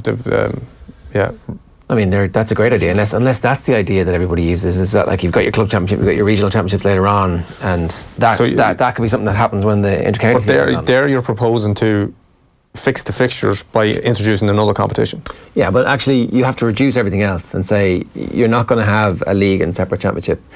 I think there needs to be one way of doing it is to try and come up with a uniform structure that exists in every county, that is a set number of divisions and a set number of teams in your top division, second division, and call them whatever divisions you want, right? The hurling and football is also an issue. Like, unless you just say, look lads, if you want to play hurling and football, you're going to have to play, there are going to be weekends you're going to have to play 2 games. I don't know if there's any other way around that. Yeah, imagine the level of resistance you'll meet there. Like, look, didn't Coola have their lady footballers and the Camogie players last weekend out in, and they had to forfeit the Camogie game. Same day. Was it same day or in consecutive days? But either way, I think it was same day. But they had to. So like, it's such a thorny issue, and it's so. Like, I feel sorry for the people who've been charged with trying to figure it out, because they're going to meet resistance at every turn. Yeah, that's the thing. It's like people getting games called off because, little Johnny has a hamstring, and it's like, we found a great grand uncle who died 4 parishes over that we're going to get the game cancelled for. All that stuff. That's also the stuff that causes fixture backlogs. Yeah. Well, in fairness, I think county boards have got a hold of that, and I think there's a realisation among clubs that, only in extraordinary circumstances can that happen. It's certainly happening less than from my own experience would be it's happening less than it was with games being called off at the last minute. I would just say that it just going back to the original point, there is a sort of a bit of a disconnect within the GAA at the minute in terms of what the thing is about, what we're trying to do, and who you're trying to do it for. So, is that true? I think so. Yeah, I think so. I think when we spent an awful lot of the last 2 weeks talking about money and development. Is that the first time in the history of an All-Ireland Championship win that we started talking about money? Like, I'm after ringing the last 2 days. I'm after ringing 5 fellas who would be involved in the new Tier 2 Championship in 2020, assuming the thing comes in. And they all have the same sort of, they repeated the theme that basically said, look, the fear was they'd be cut adrift a little bit. And, one of them was Terry Hyland, the Leitrim manager, and he said to me that he says, that's fine, he says, but there needs to be a bigger plan. If you're putting us Tier 2 Championship, there needs to be a bigger plan, that all the money that's been made in Tier 1 needs to come back down. And that's what we're talking about now. We're talking about money. And it's fine, it's a fair point. But were we talking about money 10 years ago, to this extent? I don't know. I think we've been talking about money since that strategic review in 2001. Like, I think since the new Croke Park happened, since they knocked down the old Croke Park, I think there's been a sense that the organisation is generating lots of revenue, and which is a good thing, I think. By the way, totally. And I feel like the story about the coaching that's going on, in the schools, isn't a story that's being told enough that people don't fully appreciate and understand. So my kids benefit from the local games development, GDA or GDO or something, yeah. She comes into the school and that's how they're experiencing Gaelic at the minute, and it's in a new school, so there isn't a great tradition of it. But if the money wasn't coming, then that wouldn't happen. And there's a far greater chance that they're going to be involved because of the good quality coaching that they're getting from somebody coming in than there would be because she just doesn't want to go, and it clashes with the local club, clashes with something else that she wants to do at the time. So, but she's going to get, I know that we're going to be a GAA family because this is happening. So I completely see the benefit of the money, and the money comes from the sponsorship, and the money comes from the central funding. So like it's not a one-way thing where the money is just this bad thing where Terry Highland feels that they're not getting enough of that. The answer to that is to give more money to the tier 2 and to put that plan in place. Absolutely. Yeah, but the point is that we're talking about money, and and we weren't talking about money 15, 20. Maybe that's an Irish thing. Maybe we need to talk about money. Well, yeah, maybe we do, and maybe we need to talk about the distribution of it and all that, like, which is a whole show on its own, probably. But like, it's just it's in a particular place at the minute. GAA, I think every year we're going to break records for spend on county team, and the teams who have money are more likely to be successful, and that's inarguable. That is true. And it's only going one way in that regard. All right, so it's 8:46 this morning. You're watching OTBAM, or maybe you're listening to us on the Go Loud app, which you can get in the App Store. Highly recommend that. You can just select Off the Ball as your home station. We'll be in your earballs 24 hours a day. John Duggan and Phil Egan are going to pop into studio next to bring us up to date on the latest sports news and talk some football. First, here's Kevin Kilbane talking about the state of Manchester United. United's midfielders are not passing forward. They're taking the safe option far too often. They're not playing quick football. If the movement is there, they're not being picked out. The player that's running off the ball. So a lot of the time then, if you looked at the Astana game, even back to Thursday, where they did drop deep, so that ball's not necessarily on, but there was never any runs, any little sharp runs around the penalty area that was being made, then trying to do the little toe pokes around the edge of the penalty area, Joe. But it was never an option. Whereas whenever I think, and again, United aren't that team, so we've got to just put it all to bed now, but whenever I think of a new watch of United teams over the last 20, 30 years it's quick forward passing, and it's something that been managed by Steve Bruce, played alongside many lads that would have played, or some lads that would have played for Man United over the years, and the constant message that they would even say on the training ground all the time is pass forward. Your midfielders got it. If you're taking it on your back foot constantly, something that I speak about, it's maybe a little bit of a concern that I would have when I'm watching the Irish team. Switching play or passing forward, we don't see it enough. We don't put demands on each other enough, I think, at times. And I think that's what United aren't doing. Yeah, Man United not passing forward. A bit like Ireland, says Kevin Kilbane. John and Phil are here. How are you guys getting on? Great. Good morning, Ger and Donnchadh. How are you, lads? Pochettino, one eye on the exit. Who's got the eye on the exit? That was the headline on the back of the Mail this morning. What do you think, John? Pochettino's not leaving, is he? He's not leaving, but he's not happy. It's funny, I put on Twitter last night, I wouldn't be surprised if the next manager of Tottenham is Jose Mourinho. Lives in London, got nothing to do, is in the Sky studio, wins trophies, which Spurs can't seem to do. Ooh. But Pochettino's... Would you be happy with that? Are you already in your mindset moving on from Pochettino? Fickle fans. Yeah, the fickle JD. I'm just a bit worried what's going on at the moment. I think the Spurs are in a cycle, and I think that Pochettino needs to get into the cycle, because all I'm hearing at the moment is him talking about agendas and unsettled players, and just getting a constant sense of frustration. I thought they put this to bed ahead of the Palace game. They beat Palace 4-0 in the first half, won 4-0, but then they had that poor result in Greece when they were 2-0 up. They were 2-0 up against Arsenal. Their form since February has been pretty poor. I think Oliver Kay put a tweet out about it last night, and 2 wins from 8 this season. Something's not right in the state of Denmark, probably Christian Eriksen. But yeah, so not rotten yet, but worrying. Should they move on from Pochettino? Or should they just back him, give him loads of money? They should back him, but they gave him money. But the Dybala thing, if they just got Dybala in, that would have been great. But Lo Celso and Ndombele, they haven't settled yet. So Lo Celso's injured. It seems to me Tottenham have got to the end of a cycle. Clubs go through cycles. Spurs, in 2016, they were chasing Leicester for the title. In 2017, they were second, their best result since 1963. I think the Champions League run, a little bit like Arsenal in 06, was probably 2 years after their peak. And I think they're going through a cycle.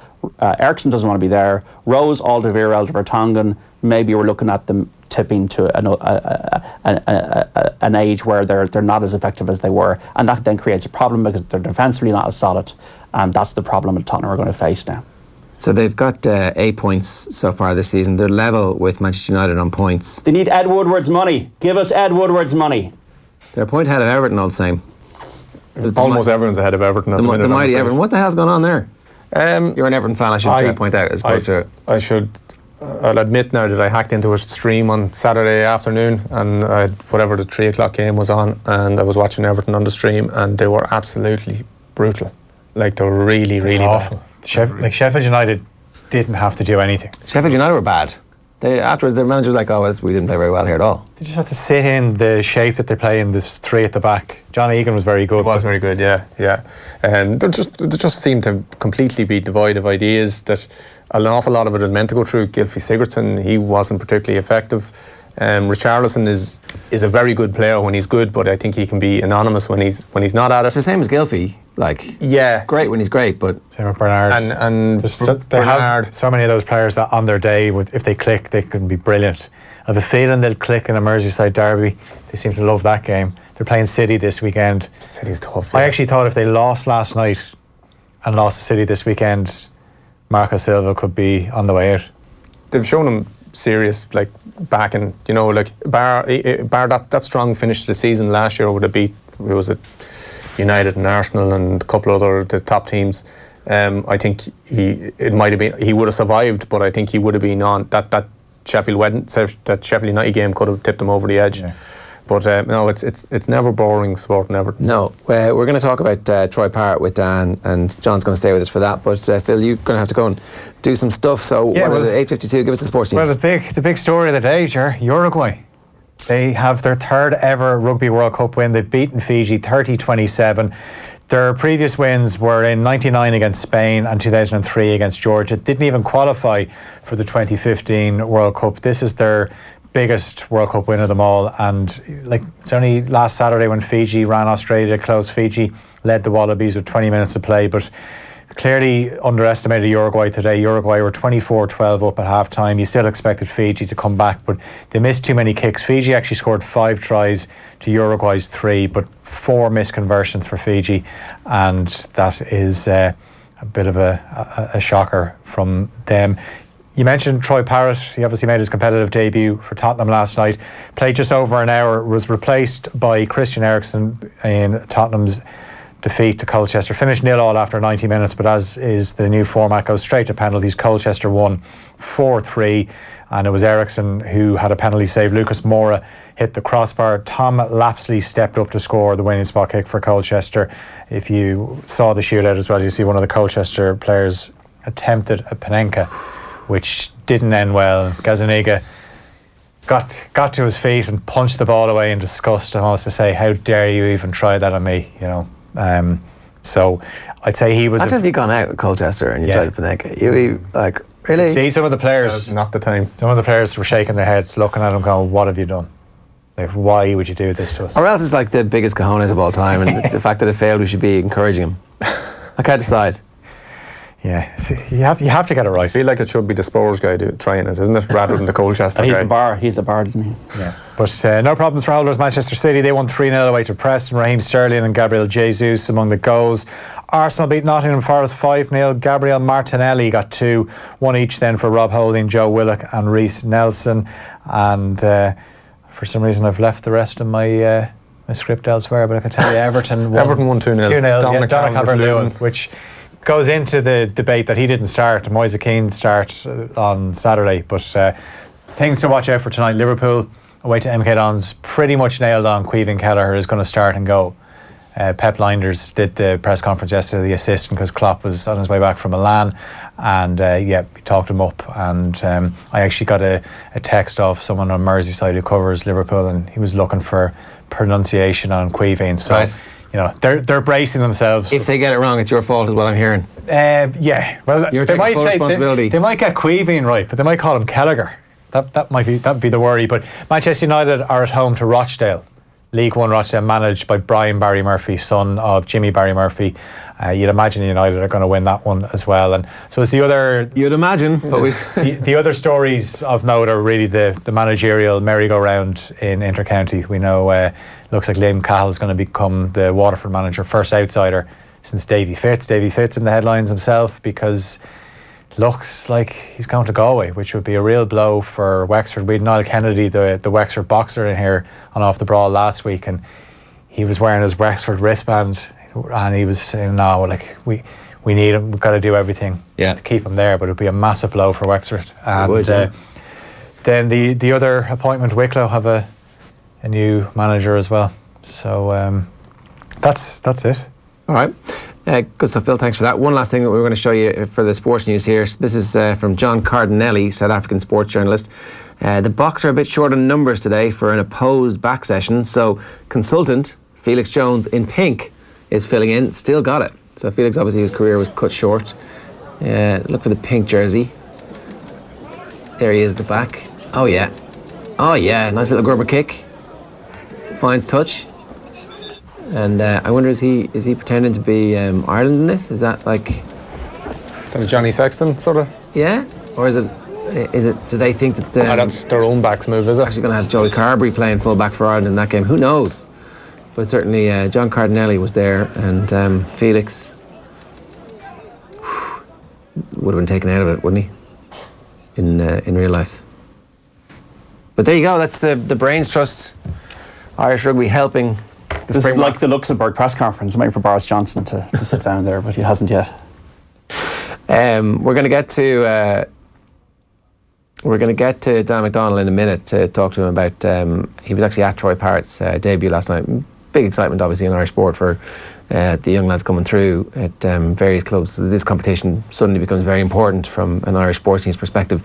In the meantime, here's some more Kevin Kilbane talking about the alternative best 11 in the world following FIFA's Best Awards on Monday night. Have a look. I've gone in goal, Alisson. I don't think there's any other goalkeeper. He could have gone with Edison, I suppose, because he's had a very good season. But I think Alisson, big saves, crucial saves. You think of the save against Napoli in the knockout stages that got Liverpool to the knockout stages, and big moments throughout the Champions League. So I think Alisson is quite an easy one to go with. So you're two fullbacks? Two fullbacks. I've gone with Liverpool's two. I was difficult. I was torn at right back, but I think in the big games in the second half of the season, Trent Alexander-Arnold did great. I'm putting him in for his corner alone against Barcelona. Yeah, well, there you go. Do you know, so what they've done here on the actual official team, you can leave Kev's team up there on the screen, but what they've done here is they've gone with only one fullback to make room for... You've got De Ligt they've and Van Dijk. Four defenders, haven't they? Yeah. I've gone actual defenders. Van Dijk and De Ligt. Van Dijk and De Ligt. Whereas they've gone with De Ligt, Ramos and Van Dijk. They've gone with three centre-halves. Yeah. So your team... But Andy Robertson has was clearly better than Marcelo last season across the course of the season. With his assists throughout the Champions League season and the Premier League year, Andy Robertson was the best left back in European football last year. Okay, definitely. What's your midfield three? Well, midfield, I've had to try and get a few others in the side here for what they did getting to Frankie de Jong sitting in midfield. I've gone with Lionel Messi and Mane as the next two ahead of him, simply because I've gone Messi, because Messi did play a lot of his football a bit deeper last season, even though he did get 54 goals. Sadio Mane, I've gone Messi and him left and right of de Jong in midfield, and I've gone Ronaldo, Mbappe and Tadic up front. Tadic is the one that's raising eyebrows. I know he was exceptional against Real Madrid that day. Tadic scored 38 goals last year, I think. All right, not bad from Dusan Tadic. We're going to get down in just a second. How exciting is it, John, to be a Spurs fan when there's a young Irish lad coming through? Well, it's just great for Troy Parrott that he seems to be rated by Pochettino. What he normally does, Pochettino, is he puts players onto the fringes of the first team, like Oliver Skipp has been around for about a couple of years now on the fringes, and then he brings them in slowly. So he kind of sees, I think, Parrott in the mould of Ryan Mason or Harry Winks a few years ago. Harry Winks was very gradually brought into the situation, and then he ends up playing against Real Madrid at the Bernabeu. And in the press conference after the game, I think he said that, look, we just need to relax here, give Troy Parrott a bit of time. He'll need a year or two to... Maybe he'll end up going out on loan. That could end up happening. And that might not be a bad thing for him. But does he go out on loan now as a 17-year-old? Does he go out on loan as an 18-year-old? What's the order? Do you think they keep him around this year? I think they keep him around. I would say they keep him around and keep him like in the kind of the under-23 squad. Let him develop. From speaking to people in Irish football at kind of underage level, I think the thing with Troy Parrott is he's got good movement, and he has just got that eye and that kind of knack of getting goals, which is just priceless commodity as a striker. He has that knack of being in the right spot, a bit like Harry Kane. The under-21 goal he scored where he seemed to lose it underneath his feet for a while, and he just found it and was calm enough just to lift it over the keeper. That is something I don't think you can really train. Yeah, I think that's what has people innate. excited. Yeah. And like even for watching Obafemi last night back and putting it on a plate for Danny Ings against Southampton. So, look, I think we've been so desperate for green shoots, if you excuse the pun, in Irish football that, like, even if the fact that we're covering Troy Parrott, I mean, what would have been doing in the late 1990s, and Robbie Keane was playing week in, week out. Of course, it's a different world then. It was much easier to get into the Premier League, but it is promising.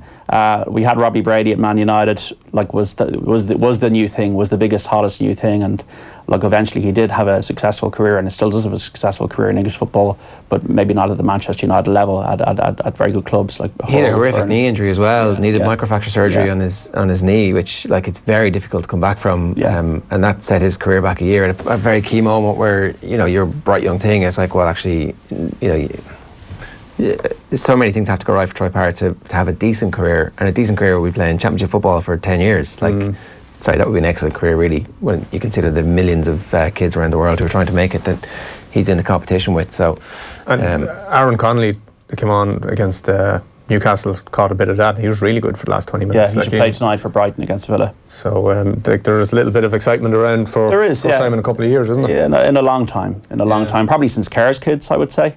Hang on a second. We have some breaking news. Now I hear it. What's that music? Hi, I'm Kevin Kilbane, and I'm thrilled to be taking part in Dancing on Ice.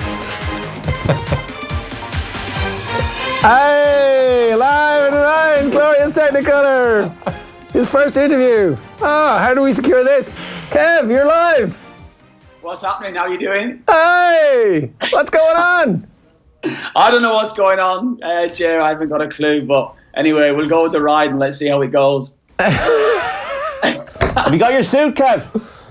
No, not yet, John. No, I've got the skates, so I'll give you a look at the skates. Yeah. One sec. I should have had them out ready for you. Yeah, I've also got Dan McDonnell shocked on the other line. Dan, how are you for immediate reaction? Forget Troy Parrott. This is the biggest thing in Irish sports. What's your news, Dan? Well, this is unbelievable. I mean, I was excited about Troy Parrott's development over the next couple of months, but this is something completely different now. I mean, I'm actually sort of reeling with that information now, to be honest. I suppose everyone has a price, don't they? Lads. Hey, show us the skates. Oh my God, they're proper. They'd chop you in half. Yeah, no, lethal stuff. Honestly. How fit are you, Kev? This is like a very fit thing that, you know, you're like... Yeah, I'm not fit enough, Jay. That's the problem, yeah. So the first thing I said, I was having a chat with Nathan the other day around it, and Nathan said, mate, you need to get in the gym right now. So that's where I need to be. I probably need to maybe just try and tone up a little bit as well. Isn't there, I mean, I haven't seen that much of it, but isn't there like a lot of top-off sort of macho, look at my six-pack thing going on? Yeah, I think there's a little bit of that. Yeah, that's probably the most intimidating thing, really. So I'm going to have to make sure that maybe do a few sit-ups and a bit of core work as well. So it emerged this morning. The papers they didn't leave with you this morning. They left with Maura from Love Island. She's going to be in it, so she's stiff competition. That's the biggest Irish story, Ger. That's all you need to know. Maura, yeah. Longford girl, my mum's from Longford, Ger, as you know, so there you go, we've got something in common already. Longford and Achill, the two masses representing. So you're going to be going for the Everton vote. Do you try and reach across the Mersey to get the Liverpool vote, to get the whole kind of Liverpool-Irish vote? You're going to get the Irish vote? Are you going to get the football vote? Jeez, Kev, you've got a chance here. I've not thought about tactics here yet. I've just, I maybe get the sympathy vote. I think that's what it is once I get on the ice, but we'll see how it goes. I'd say I've not even thought about it yet. This has happened very quickly in the last week or so, and now I've got to maybe get me skates on, excuse the pun. So there you go, let's see how it goes. And where will you train? There's an ice rink out on the A bit of both. They'll be over UK based, bits over here as well. There's no real ice rinks. Not that I've been told here anyway. There's one that I definitely know of, isn't it? Oh, maybe that was roller skating. Jesus, I'm wrong. Is there one in Belfast? Yeah. The one in Dundrum comes in for around Christmas time, I think. Right. As well. Okay. When's the last time you were on a rink, Kevin? About 2 years ago. That's not bad. Yeah, I was with my daughters. Yeah, so I can go forward. I can stop myself on the wall at the side of the ice rink, and that's the extent of my ice skating ability. Yeah. You never had ankle injuries though. You'll be grand. It was your back that was your problem, wasn't it? Yeah, but I early on in my career I had a few ankle injuries. It's maybe a slight worry, but no, I was lucky enough to be fair. Ankle and knees were never really a problem for me. But my back, that's the thing. It's doing the lifts, isn't it? Yeah. You're going to need a small partner. I hope I get a light partner. Then it shouldn't be too much of a problem for me. But I don't know. We'll go with the flow, won't we? Yeah, and so obviously you're going to be a darling of the tabloids. What with your raucous lifestyle? Who said that? Sources say that you're going to be a darling of the tabloids because of your raucous lifestyle. Well, I don't. Of course, Ger, as you know, a couple of quiet pints in local pubs for me, and that'll be the extent of my raucous lifestyle. Yeah. Very good. You're going to have to tame that down, or else that's just this is just. You're the first bad boy of Dancing on Ice. Oh, that's harsh. That's harsh.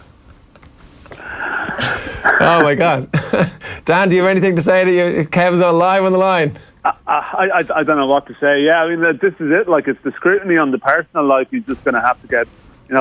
His couple of pints now will suddenly, there's suddenly going to be a story. I'm not sure if he's ready for the attention, and I assume there's going to have to be some kind of volatile relationship with a dance partner as well. That seems to be a par for the course with this thing as well. So I mean, this is I don't know if he's prepared for it. Can I respond to that? And why does it have to be a volatile relationship with a dance partner? Why does that have to be the case? It just seems to be how it works, Kev. I think that's probably part of your contract. You have to sort of be spotted in a Manchester hostelry, the station or somewhere like this. With his dance partner. It's all contrived speculation, but it's all part of building publicity. You have to sign up for it. I assume that's in your contract. I assume that's how it works. No, that's not in my contract. No. It's just be yourself, Dan. You don't have to change anything about yourself. So what is in your contract then? Don't fall. Now that we're talking about the contract, everyone wants to know. Jesus Christ, Dan. We're live. You can ask that off air. Right, Kevin, how are you feeling about the whole thing? I mean, it's the worst question in journalism, but I'm actually genuinely interested. Are you terrified? Are you scared? Are you apprehensive? Are you excited? What is it? Genuinely nervous, yeah, of course. John asked the question before about last time I was on ice. The extent of my ice skating ability is literally forward around an ice rink just with the kids. So that's been it. So there's a lot of nervousness there. See how it goes. I'm bound to fall on my arse. I'm bound to make a fool of myself, aren't I? But I'm looking forward to it. I am, genuinely am. It's that little bit of competitiveness that I can get my teeth into, have a little bit of go with it, and yeah, I'm just going to go with the flow. I'm going to go with it, and I'm going to enjoy it. I'm really going to enjoy it. Once I get started, I think once I get onto the ice and once I get the hours under my belt, it's not going to be till January till the show starts, so I've got a bit of time now between now and then before the show starts. I can get that practice in, and we'll see how it goes and have a laugh with it. Yeah, we all know you're definitely not going to miss a session. You're going to be there every day. Always up for it. None of this. I would like to think so. Yeah, unless anything else happens. But I'll definitely. I've got it. If I'm in it now, I've got to give it a good crack, haven't I? That's the way that I reckon. Yeah, you got to try and win it. You've got the whole country's weights. Well, you and Maura, you got to get her off pretty quickly. That's the whatever tactics. Just do it nicely. Obviously. Stay off social media, Kev, when it's on. Stay on it. Stay off it. Is that right? Yeah. Oh, John, I'm going to get abused as it is, so what more can I say about that? I've got to go with it, haven't I? Yeah. I think you should be reading out the mean tweets. That should be a weekly Kev reads the mean tweets about his performances. Anyone takes himself too seriously on social media, you've just got to block that out. No chance. I'm just going to go with it. Soddy. People can say what they want. They're going to fire at me, aren't they? So, anyway. You are dead right. You are dead right, Kev. Congratulations so far on the announcement, at least. And best of luck with it. We're all behind you. Cheers, Ger. Thanks very much. Good luck, Kev. Fair play, Kev. See you, Kev. Exclusive with Kevin Kilbane giving his first interview this morning as the news breaks that he's going to be one of the Dancing on Ice stars. You were looking at me going, what the hell is he talking about Dancing on Ice this morning for? We had a vague idea it was breaking today, so poor Donnchadh was like, why are we talking about Dancing on Ice? I'm not prepared for this. Yeah. Turned out you knew a bit about it. But so there you go. Kevin I've never Kilbane. been to an ice rink. Never been to neither an have ice I. rink. No, so I've no idea really what this is all about. No, we were just saying earlier that this is something that has bypassed me completely. I'm aware it exists, and after that, it's... I haven't a clue. Dan, you've got to go in about 5 minutes, so we'll talk to you about... here, listen, we'll talk about Troy Parrott in a minute. Give us your reaction to the breaking news about Kevin Kilbane. Dan looks well. Yeah. I had an inkling of it coming as well, but I didn't know when the announcement was. But yeah, I mean, I like how he slotted straight into. Well, just we're going to take it 1 week at a time mode there. He just slotted into it. Like Kev, you have to remember, was always a safe pair of hands in a mixed zone during his career. So I assume if there's some kind of like dancing on ice mixed zone, like Kev will be. That's the one you want. Like he's going to slot straight back into competitive mode. Those sports people never lose that instinct. But this is it now. He's all laughing about it now, but give it 1 week or two. Oh. He'll suddenly have the eyes on the prize. I think if he gets through a couple of weeks, he gets to go on tour as well. There's like a road show or something like that. So once you get through a certain number of weeks, all of a sudden he's part of a travelling stage show. So I don't know. It's a whole new world from nearly. Yeah, you're familiar obviously with how this career path works. Are you a closet fan of the show? No. I heard some whispers that this might be coming, so I have to look up maybe what it might entail. But I mean, Maura from Love Island, I wasn't aware of that aspect of things. I mean, this is definitely this is box office stuff. Maura and Michael Barrymore, which we didn't get into there. Michael Barrymore. Yes. Wow. Maura, Michael Barrymore, and Kevin Kilbane together at last. Name your 3 ideal guests for a dinner party. Yeah. No one ever said that before. But after Christmas, it'll be like, oh yeah, I wouldn't mind spending some time with that trio. Come down with me. Who knows what the hell's going to happen at that party? Yeah, so definitely had something interesting to like a sort of off the ball gatherings as well. I assume there's I assume you can sort of across codes. You can all of a sudden he can open up a whole new network of contact books for you as well. Contact networks for you. So. Endless potential. I'm just Blades of Glory is my one understanding of the whole ice skating thing, and I just can't wait to see him one of those full-length pink sequins. Ruffles. Ruffles. Is that what they're called? Go with sort of Tonya Harding and Nancy Kerrigan either. Like, I mean, there's no rivalry with some bright young thing. So long as he's the one doing the Tonya Harding as opposed to being the Nancy Kerrigan in the thing, then yeah. Right, Troy Parrott, quickly, because I know you got to go. He was. How was it? Yeah, I mean, I overheard a bit of your discussion coming on.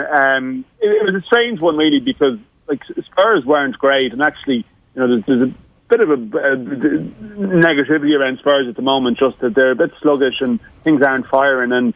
And Colchester were very disciplined and defended very well and defended very very organised. So for a debut for Troy Parrott, there wasn't a huge amount of space to work with. I sort of made the point in the piece I did that, Irish teams don't, Irish international sides won't have this type of possession against attack defence. Generally might even be the other way around sometimes. So, he had a few nice touches. He linked play okay at times. He kept dropping deep to try and get him the ball. But it just didn't happen for him in terms of maybe attacking opportunities that he would have liked. But as John, I think, mentioned there, that this is just a step forward. I mean, I asked Pochettino about him afterwards, and he was adamant. Well, listen, he is going to be an important player for Spurs. There is no doubt. There is no sort of equivocation when it comes to that. But it's going to maybe take 1 year, 2 years of playing in these type of fixtures. And he's on that circuit. I mean, sometimes players at his age are sent to places like Colchester, and I think Parrott is taught, he's rated above that, in the sense that he's on the cycle of being a first team player, but you're not just going to come in and tear things up. This is about taking a step forward, and I said there's bigger things going on at Spurs at the moment. So he maybe just got caught up in a lethargic performance for everyone last night. But in terms of his own career, it's a pretty decent step forward still. Daniel, just on the vibe of Spurs, I wasn't on TV because they were watching Portsmouth Southampton. Did you get any kind of vibe of dissatisfaction? I mean, it's funny that Ericsson came on for Parrott and he missed a penalty, and I get the feeling at the moment Ericsson just does not want to be there. Yeah, I was struck by it afterwards, just in the press conference afterwards, and the tone of the questions and stuff. I think there's possibly a bit of a feeling amongst the lads who maybe cover Spurs regularly, and you can tell that they're picking up on maybe Pochettino's bit of frustration from Pochettino as well, and he made reference maybe to January transfer market, and just indirectly, just the type of language and the type of tone which suggests that everything just isn't quite great at the moment. And yeah, I mean, Ericsson obviously, there was a sense that he could have been gone, as everyone knows, and it just seems that they're in a sort of a weird limbo at the moment, and that it was very hard to just put your finger on what was wrong with them last night. I mean, it wasn't like they're missing something in this particular area. There was just an overall lethargic nature to how they played that I think would worry you, and I think there was that feeling that, yeah, and I mean, even with the Troy Parrott hot on, because Pochettino was a great manager for him. And he's got a great reputation for developing players, and you just hope that that regime is going to stick together. But there seems to be seeds of doubt there about the whole thing right now. Any worry that Pochettino might feel that his work is done now at Spurs? Yeah, I think you just wonder. Like, what more can he do there if he feels that, like, if the team has not progressed from last year, and all of a sudden you're looking at a situation where, okay, Ericsson does look to go in the next window or next available opportunity. Are the top two just still the same distance ahead that they were before? I think their record in the league away from home, I think, since the turn of the year was actually very poor. And yeah, it's possible that they might be approaching a crossroads here. And I'm sure Pochettino might sense the way things are going. Yeah, unless for some reason he's going to be given he signed new players that aren't ready to sort of come into the proper first 11 yet. So there is just listen to the mood of people who know they've seen better and watch it. There is a sense that things just aren't quite right, and that's something that you could pick up on last night, definitely. All right, Dan, good stuff. Thanks a million for joining us this morning. Thanks, lads. See ya. Dan McDonnell giving us some immediate reaction to the news that chemical ban is... Troy Parrott played last night for the very first time. Right, a reminder to enter the brilliant competition we're running all this week on OTBAM with thanks to Expert Electrical. We're giving you the chance to win a top-of-the-range LG 55-inch OLED TV. To enter, share the hashtag OTBAM wherever you're watching or listening to the show this morning, and tell us who won the 1999 Rugby World Cup. Expert Electrical is Ireland's largest electrical retailer. You can shop online at expert.ie, or you can visit one of their 67 stores nationwide. There's always an expert near you. All right, John Donnchadh, thanks lads for popping in this morning.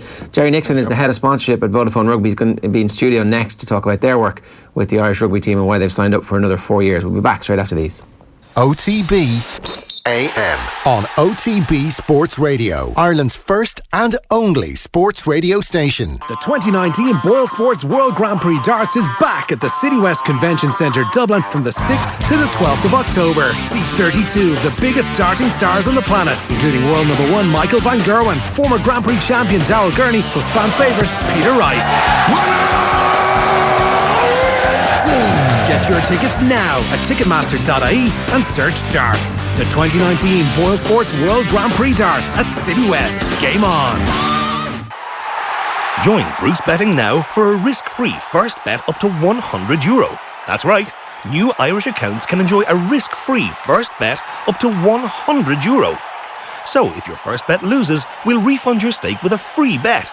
Now that's giving you more. Bruce Betting. In-store, online, and now on your phone. T's and C's apply. Please gamble responsibly. See dunlewy.net. OTB AM. So Vodafone recently announced that they are extending their partnership with the IRFU for another 4 seasons, which will take them all the way through to the next Rugby World Cup cycle. And I'm delighted to say that Jerry Nixon, head of sponsorship at Vodafone, is here with us to talk us through the business of the Rugby World Cup and how it all works. Jerry, you're very welcome. Morning. Thanks, Ger. I'm good to be here. Surprised you're in Ireland as opposed to in Japan. Is that one of the... Still here. Yeah, still here. We'll travel over at a later stage. But there's still some work to be done here in terms of the campaign and getting things out the door, but certainly a very exciting start. That's a good point, actually. I wasn't going to bring something to later on, but obviously old school sponsorships 15, 20 years ago, you got some tickets, you got some advertising hoardings, and you got your logo on the jersey. With the Rugby World Cup, with the way that they make their money, you can't actually have your logo on the jersey. So I presume the stuff that happens here is actually far more important than the stuff that's happening out there, or wherever that may be. Yeah, it is for us. I mean, obviously our audience is based here in Ireland. We're it's Vodafone Ireland sponsors the Irish team, so we're interested in what our customers here are seeing and feeling. So actually activity out in Japan is pretty light for us, and obviously there's a slight difference in terms of how we operate within, say, Six Nations, where we can't have the logo on the shirt. We can't have a presence in the stadium, so it is slightly different for a World Cup. But obviously, it's our first time round, so it's a little bit different, but interesting. Yeah. So the decision to go again, obviously, I mean, I'm sure these things aren't decided overnight, but obviously, it was trending in the right direction for you over the last 18 months or so. What trends are you looking for? What are you kind of seeing as a return for a massive investment like this? Well, pretty early on, we signed in 2015, took over in 2016, and pretty early we could see that it was having a hugely positive impact for our brand, and more importantly, and probably the most important thing with sponsorship, is we had a great relationship with the IRFU, and that's been building up over time. So the kind of trends that we were looking at, and it really depends on what brand you are. Some brands will go into trying to raise brand awareness if you're a new entrant into the market. For Vodafone, as a brand that's kind of well established in the Irish marketplace, it was more about driving brand engagement, so getting people tapping into something that people already have a huge passion for, which is Irish rugby, and kind of leveraging that to kind of have a positive impact on our brand. Okay, so that is about having a conversation with your fans, with the Irish rugby fans, and people who you want to be your customers and people who are currently your customers. Yeah, correct. Yeah, so I mean, it's about they've already got a predisposed passion for Irish rugby, so it's about us being able to talk to them beyond the regular conversation that we have about our 4G network or our services. It's about elevating the conversation to something that's a bit more emotional, and trying to connect with customers on that level that's beyond just the technical products and solutions that obviously are there and we need to continue to do, but it's really important that people have a brand that they look at and respect.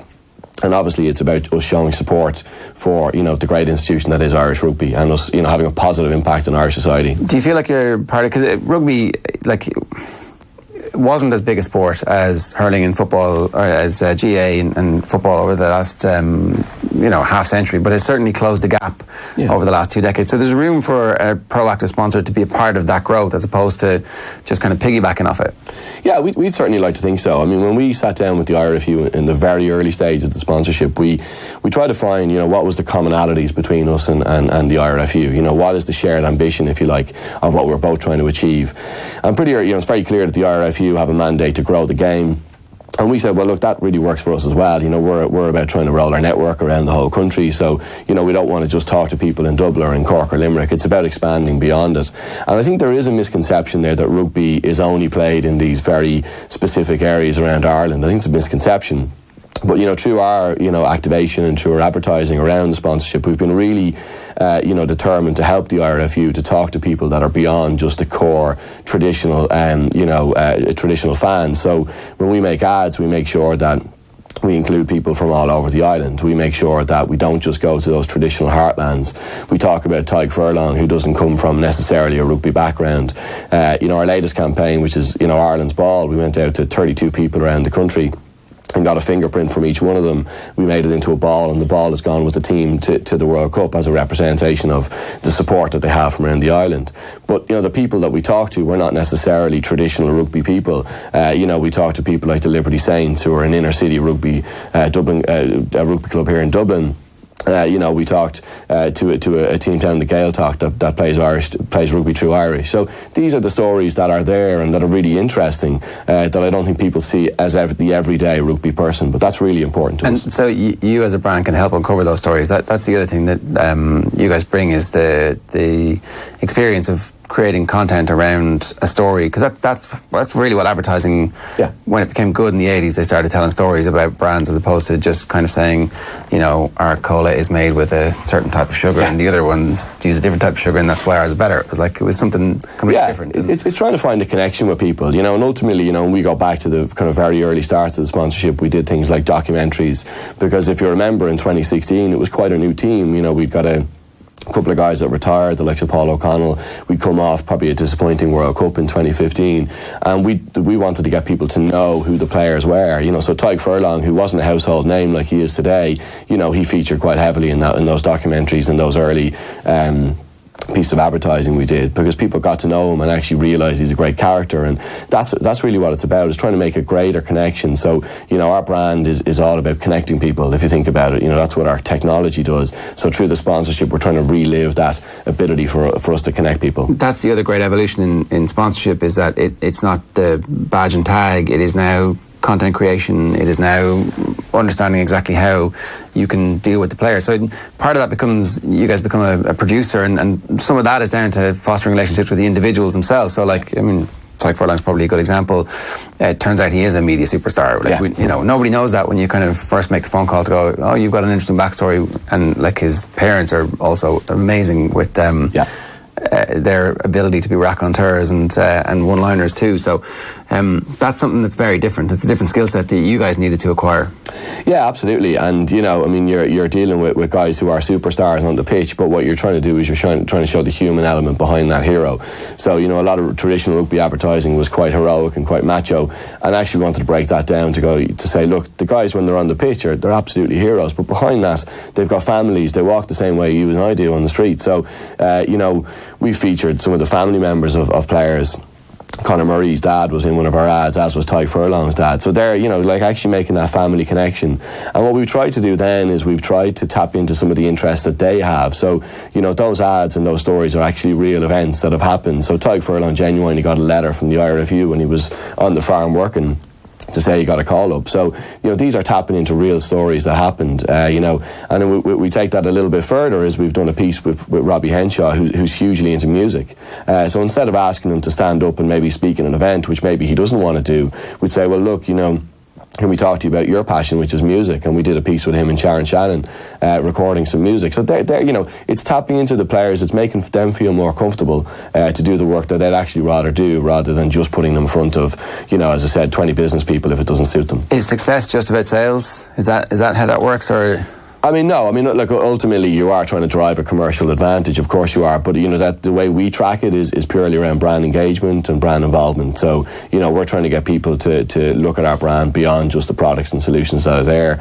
But it is also about contributing back into Irish society. You know, I mean, we're trying to build a gigabit society through our technology, and that has to happen. But for people to recognise you and to want to engage with you, they need to see your brand out there supporting things like rugby and other sponsorships. And what happens when they ship 50 points against England and Twickenham and the line-out malfunctions, and you're like, oh my God, what have we done? I mean, to be honest with you, we don't. You know, I mean, the whole idea behind the platform that is Team of Us, that you've probably seen throughout our activation, is that, you know, you're there no matter what. And what we looked was, I mean, we did a lot of research when we were developing the sponsorship in the early days, and something that Joe Schmidt said in one of the interviews was that he said sport is one of the most interdependent sports he'd ever been involved with. You know, rugby is one of the most interdependent sports he'd ever been involved with. And if you think about it, it's very true. You can have the best pack in the world, but if your number 9 isn't any good, you're not going to go anywhere. So the power of the collective in rugby is really strong, and we felt that really kind of tapped into something that we were trying to say to our customers around connection and pulling people together. So, you know, we've taken inspiration from,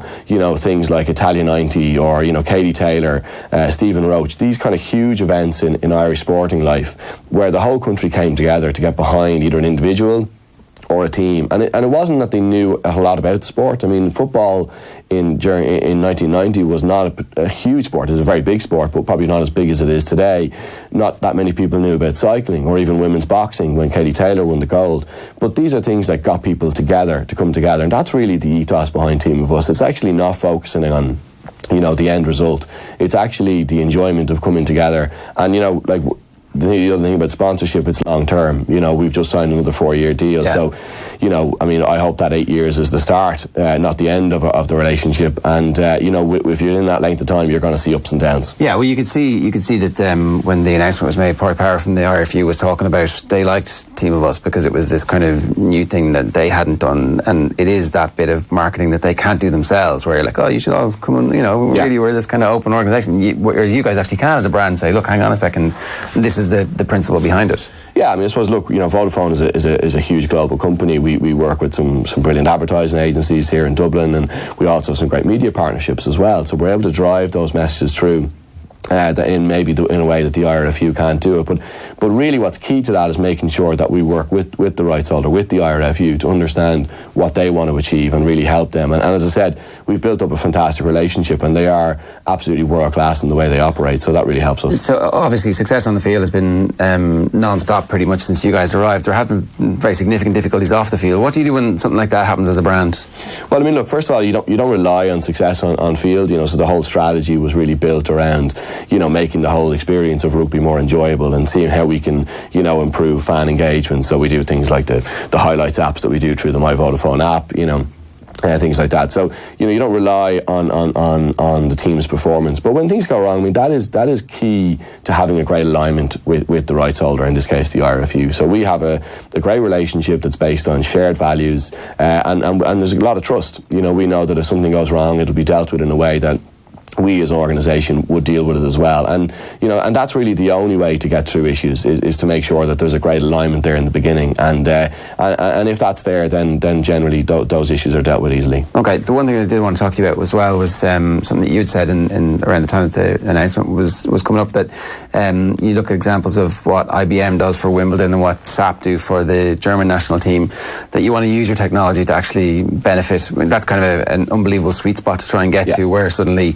you're providing data or information or something that the Irish team are going, oh, this gives us a competitive advantage. Yeah, and it's not just the team, I suppose, it's also the IRFU more broadly in their job to grow the game, or the fans' experience. But absolutely, look, ultimately we're a technology company, and that's what we do. When we go in every day, we're trying to connect people to each other using our technology, be it 4G and 5G, which is just launched.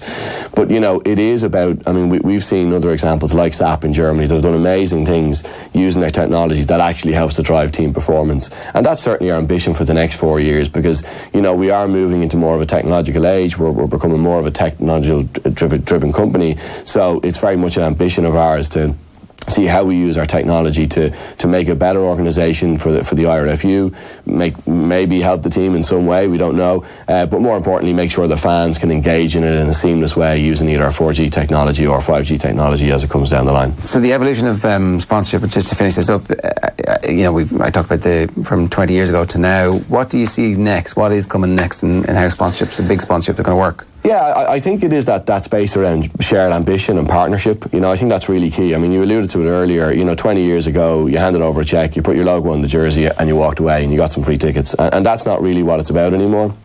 It is about creating a shared ambition. It's more about partnership than it's ever been before. So the importance of having a rights holder and a brand that actually believe in the same values and are trying to achieve the same things. As I said, we're trying to roll a network around the whole country. The IRFU are trying to grow a game of rugby around the whole country. So clearly there's a very clear shared ambition there, and I think I don't think you're going to continue to see, like you might have in the past, where a chairman might pick we'll sponsor that because I like another sport or whatever. I don't think that's going to happen anymore. I think it is more down to the KPIs. There is more business rigor behind it. I mean, the investment is getting larger. Therefore, it has to be justified. Ultimately, there needs to be a commercial rationale behind these things. But, you can still do that in a way that's beneficial to the asset holders and ultimately to society at large if you're contributing to growing sport and making people more active, which is, ultimately a huge gain for everybody. And I presume there's a massive bonus tied into it when we win the World Cup. Well, I'd gladly pay that over. On that note, Jerry, good stuff. Thanks a million for joining us. Thanks, Jerry. Thanks for having me. OTB AM.